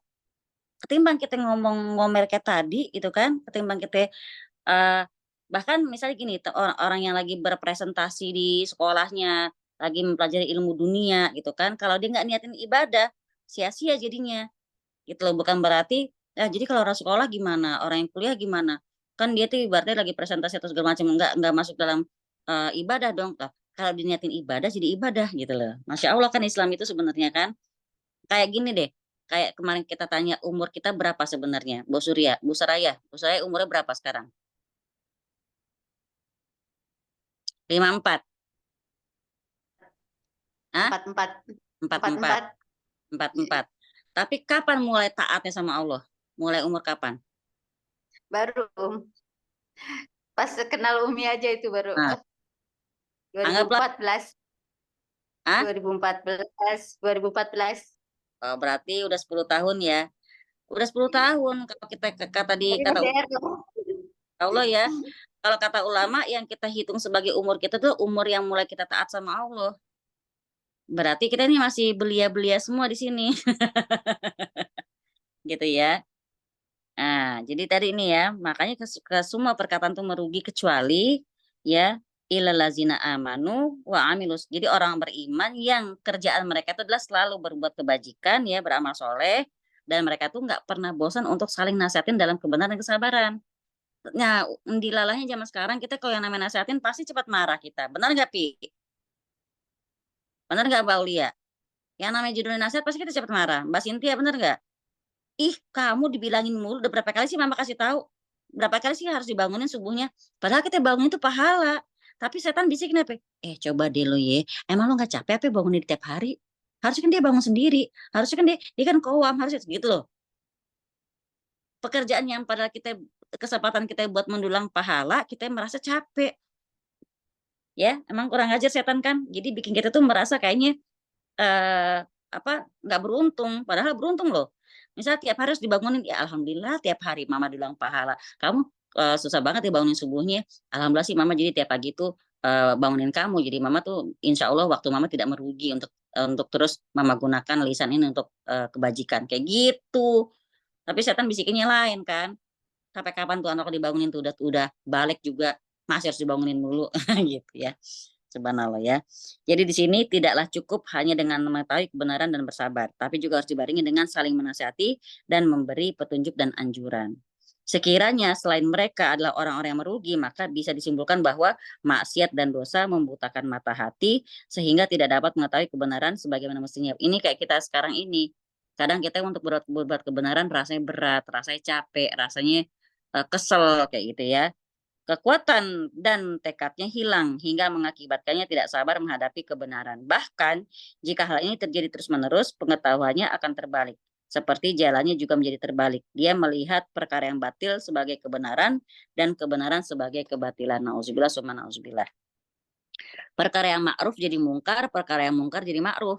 Perjalanan jadi terbalik dari perjalanan menuju Allah dan negeri akhirat menuju tempat kediaman jiwa yang batil, yang ridho dan tentram dengan kehidupan dunia, serta melalaikan Allah, ayat-ayatnya, dan meninggalkan persiapan untuk berjumpa dengannya.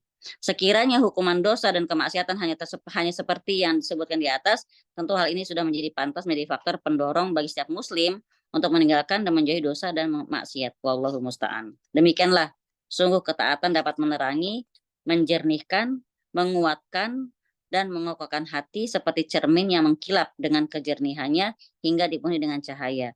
Jika setan mendekatinya, maka dia pasti terkena cahaya tersebut. Silau, kata setan ya. Sebagaimana setan yang mencuri kabar dari langit karena terkena lontaran suluh api yang berkobar. Ini suluh api ini namanya syihab ya, teman-teman, syihab. Syihab itu ekor api, bintang berekor ya. Tapi ekornya itu yang berapinya itu yang jadi lontaran buat setan-setan yang suka mencuri berita dari langit. Ketakutan setan dari hati yang semacam ini lebih dahsyat dibandingkan ketakutan serigala terhadap singa. Sampai-sampai pemilik hati tersebut membuat setan jatuh tersungkur. Maksudnya apa ini teman-teman? Hati yang taat sama Allah, hati yang yakin sama Allah, hati yang benar-benar semuanya Allah dulu, Allah terus, pokoknya ikhlas. Dia kena apa? Misalnya kena santet pun sama orang, dia bilang gak apa-apa deh, ya Allah ampunin dia, aku ikhlas. Itu kan susah kan? Nah justru orang punya hati kayak gini ini, setan tuh nggak berdaya sama dia. Mau digodain setan yang babak belur gitu loh. Keren kan? Orang ikhlas itu bikin setan babak belur tanpa kita ngapa-ngapain. Kalau kata orang apa, membunuh tanpa menyentuh, cie. Gitu ya. Nah, di sini setan-setan lain mengerumuni dia, lalu saling bertanya, apa yang terjadi sama kamu? Kata, apa terjadi sama dia? Kata si setan yang lain. Ada yang lagi bilang, dia tersungkur oleh pandangan manusia. Pandangan mana? Pandangan orang yang takwa, yang itu penuh dengan cahaya, Masya Allah. Samakah hati seperti ini dengan hati yang gelap dari segala sisinya, saling berselisih keinginannya, yang dijadikan oleh setan sebagai negeri setelah tempat tinggal dia? Pada pagi hari setan mengucapkan kepadanya, kamu ditebus teman pendamping yang tidak menguntungkan di dunia maupun di akhirat. Akulah temanmu yang selalu menyertaimu di dunia. Sedangkan di padang mahsyar engkaulah teman pendamping di segala tempat. Jika engkau berada di negeri tempatnya kesengsaraan, berarti kita sama-sama dalam kesengsaraan dan kehinaan. Aku kurang ngajar setan ya. Dia udah ditakdirkan di neraka tapi nggak pengen sendirian di sono. Az-Zukhruf 36-39. Saya mau tunjuk ya teman-teman buat baca. Mbak Rini. Iya, Ustazah. Yang. Iya. Dan barang siapa berpaling dari pengajaran Allah yang Maha Pengasih, Al-Quran, kami biarkan syaitan menyesatkannya dan menjadi teman karibnya. Dan sungguh mereka, syaitan-syaitan itu benar-benar menghalang-halangi mereka dari jalan yang benar, sedang mereka menyangka bahwa mereka mendapat petunjuk. Sehingga apabila orang-orang yang berpaling itu datang kepada kami pada hari kiamat, dia berkata, wahai, sekiranya jarak antara aku dan kamu seperti jarak antara timur dan barat, memang syaitan itu teman yang paling jahat bagi manusia.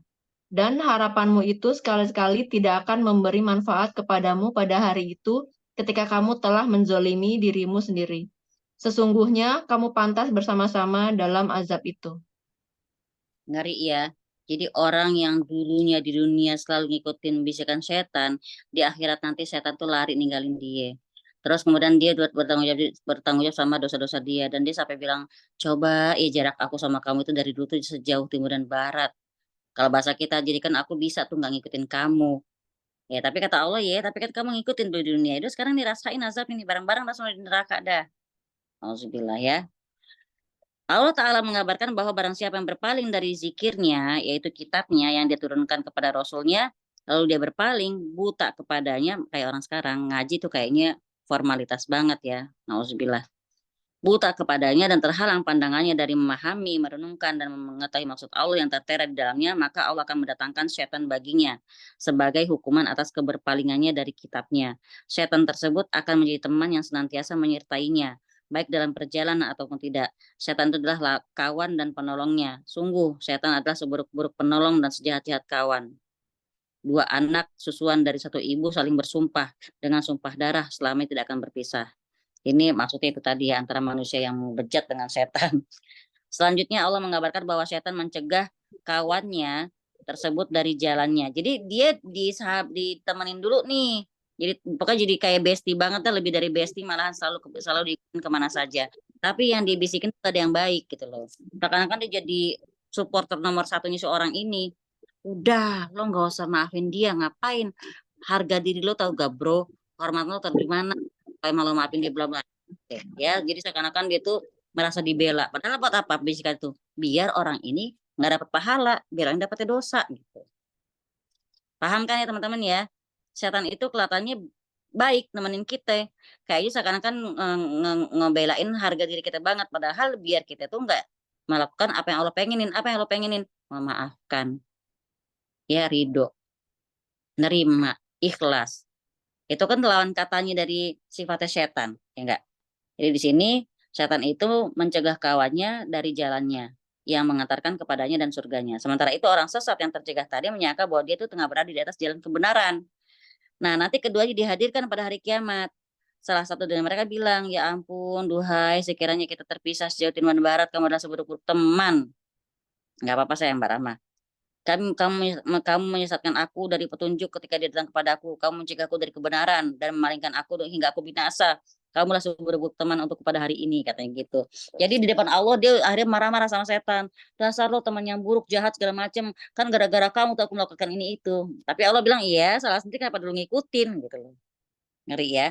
Padahal jika orang yang tertimpa musibah melihat orang lain juga tertimpa musibah, pasti musibahnya akan terasa ringan dan dia pun merasa terhibur. Tapi Allah mengabarkan bahwa keadaan seperti ini tidak akan dialami oleh orang-orang yang terkena azabnya. Tidak seorang pun dari mereka merasa senang dan terhibur dengan adanya teman yang diazab bersama mereka. Berbeda dengan di dunia, kesamaan dalam musibah merupakan suatu hiburan. Benar nggak teman-teman? Kayak gini contohnya. Kamu kalau lagi asam lambung emang ngerasa anxiety nggak sih? Iya, aku juga gitu. Emang terus pundak kamu sakit juga? Iya. Kita kadang-kadang kalau ketemu teman penderitaan jadi agak terhibur, bener nggak? Bener nggak Bu Suraya? Bukan berarti kita senang lihat teman menderita, bukan. Cuman kalau sama-sama susah kayaknya jadi saling menghibur ya. Tahu nggak? Duit gua hari cuma tinggal 5.000 loh. Ih, banyakan elu, gue cuma 1.000 misalnya. Gitu ya. Aduh nasib. Nah, jadi di sini, tapi di akhirat nanti nggak kayak gitu. Ya, ketemu yang senasib malah saling menghujat, saling memaki. Gara-gara kamu nih, kayak gitu. Maka, seperti syair yang diucapkan oleh Al-Khansa atas kematian saudaranya, Sakhar, dia bilang, sekiranya bukan karena banyaknya orang menangis di sekelilingku untuk saudara-saudara mereka, mungkin aku sudah membunuh diriku. Mereka tidak menangisi orang yang semisal saudaraku, tapi hal itu berupa belasungkawa dan hiburan untuk jiwaku. Ketahuilah wahai Sakhar, aku tidak akan melupakanmu hingga aku berpisah dengan hidupku dan mendatangi kuburanku. Allah Ta'ala mencegah kelegaan dan kegembiraan bagi ahli neraka. Jadi emang kalau udah namanya dia jadi ahli neraka, Allah nggak akan kasih mereka perasaan lega, nggak akan kasih mereka perasaan gembira. Takut aja bawaannya, takut, sengsara, sakit, menderita, nauzubillah. Walai yang fa'akumul yaum izzolamtum annakum fil azabi mushtarikun. Dan harapanmu itu sekali-kali tidak akan beri manfaat kepadamu pada hari itu karena kamu telah menzolimi diri kamu sendiri. Sesungguhnya kamu pantas bersama-sama dalam azab itu. Baik, sampai sini ada yang mau bertanya dulu? Soalnya ini yang 44 panjang. Ada yang mau nanya dulu nggak? Ini saya cukupkan sampai 43 aja ya. Jadi kita nanti next pertemuan 44. Gak apa-apa kan? Ridho kan? Ridho. Ridho yang Pi. Nggak apa-apa, Ya. maaf. Nah, ketemuan selanjutnya. Nggak apa-apa, saya bukan karena jamnya, tapi ini ada yang mau bertanya lagi nggak? Jadi di luar tema pun boleh. Yang penting masih koridornya tazkiyatun nafs. Nanya deh, Monggo. Tanya deh kayak terpaksa banget sih. Yang menunggu yang lain jadi nanya dulu. Jadi kalau di keluarga itu ada orang yang punya kekurangan ya ini bukan kelebihan ya maksudnya orang yang sensitif gitu ya. Misalnya Ampi kan juga agak-agak sensitif juga kan gitu ya. Terus jadi tuh terkadang misalnya lagi belajar pengen ya Allah belajar tauhid ya ya. Itu kan ya pasti godaannya ya ya. Maksudnya nah itu Umpi tuh ngerasa selagi kita pengen lagi bener nih ya ya maksudnya gitu kan udah nggak mau berurusan sama orang yang begitu misalnya gitu tapi qadarullah kenapa dipertemuin gitu dan itu misalnya dari keluarga sendiri gitu gitu. Nah terkadang tuh kan jadi saya kalau ngobrol iya gitu kan tuh jadi kayak ketemu sinyal yang sama misalnya gitu kan.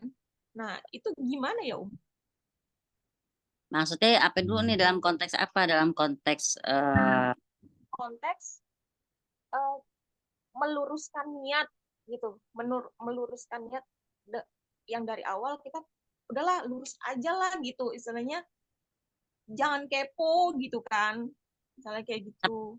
Orang-orang selalu bawa berita gitu ya, lo tau nggak sih ini bla bla bla bla bla kayak gitu. Iya, dan berita itu kan misalnya ya dia punya misalnya orang yang katanya punya indera keenam gitu loh Nah itu terus kan kalau hal-hal kayak gitu berbau-bau sama yang gak jauh dari adat istiadat ya ya gitu kan. Nah terus jadi itu kayak dipertemuin sama orang-orang yang seperti itu gitu tapi diri tuh lagi pengen belajar gitu kan lagi udah nggak usah kepo gitu kan. Nah tapi tuh agak goyang gitu kalau ketemuan jadi kayak merasa iya gitu tapi pengen tahu tapi itu gimana tuh? Jawabannya ada di surat Al-Ankabut ayat 2. Apa tuh? Pengennya lurus tapi malah ketemu lagi yang kayak gitu lagi, ketemu lagi gitu kan. Iya. Al-Ankabut ayat 2 coba dibaca terjemahnya.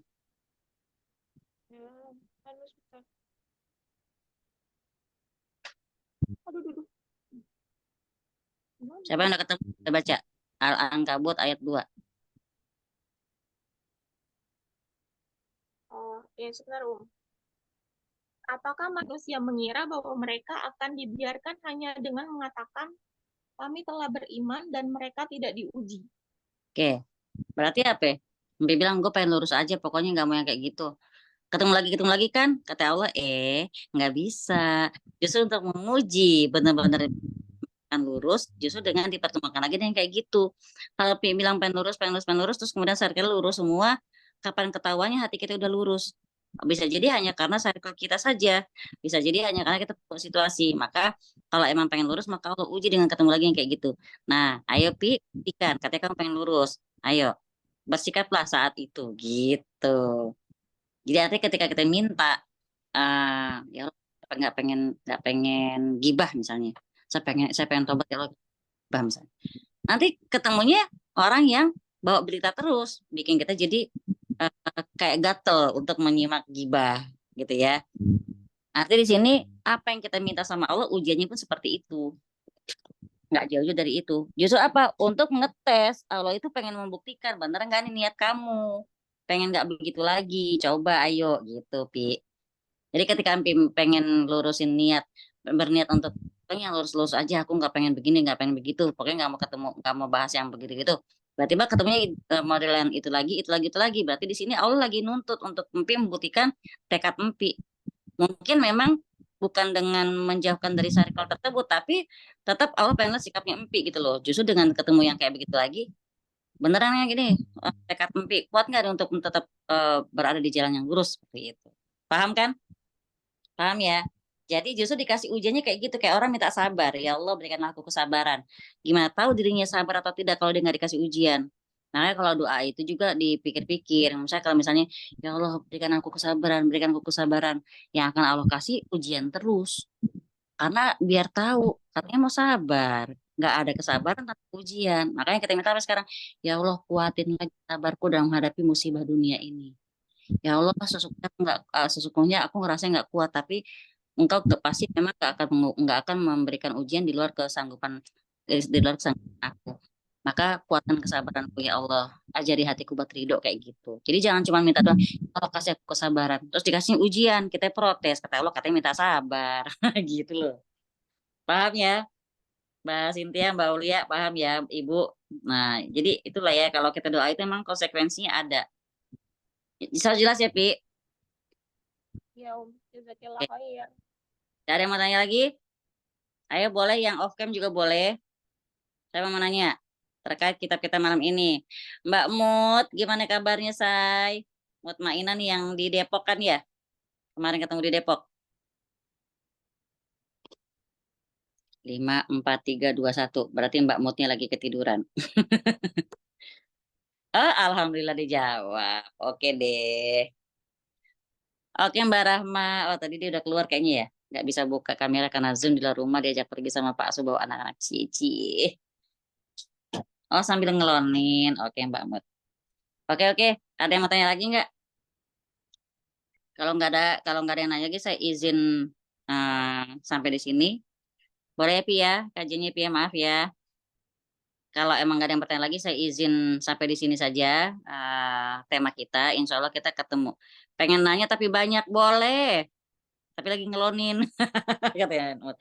Boleh WA Mbak Mut ya. Kalau nggak sanggup di sini boleh di WA, di Japri silakan. Monggo besok ya. Jadi alhamdulillah, insya Allah teman-teman kita udah tahu nih ya bahwa yang namanya kemaksiatan tuh kalau kita ikutin terus, dia akan menunggangi kita.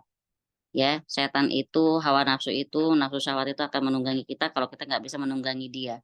Kalau kata ulama, kayak misalnya soal waktu kan, waktu itu kayak pedang. Kalau nggak kamu yang bunuh dia kalau nggak kamu yang potong dia duluan, dia akan memotong kamu. Nah, maka syahwat itu juga gitu. Kalau kata ulama lagi, nafsu syahwat itu kayak kuda liar. Sekali kita lepas, dia susah balik. Makanya dengan iman kita dan akal kita, kita yang harus bisa menguasai hawa nafsu kita sendiri. Itu ya, jazakumullah khairan kasiron. Untuk yang sudah terus bertahan hingga jam segini, Ibu. Ini saya nggak manggil yang memang keruan di mata saya, maaf ya kalau yang nggak kesebut. Bu Soraya, Mbak Empi, Mbak Cynthia, Mbak Aulia, Ibu Mima, dan Mbak Mary yang on cam semua. Mbak Tari, Mbak Yulia, Mbak Ade, Mbak Nivea, Mbak Nung. Mbak Nung nggak bosan ketemu saya dari tadi pagi, ya Allah Mbak Nung, Mbak Desi, Mbak Dia, dan Nia, Mbak Rini, dan Mbak Halimah. Jakarta juga, Teh Hesti dan Hedi. Kayak gitu ya. Jazakumullah khairan kasiran, saya serahkan ke Mpi. Monggo Mpi.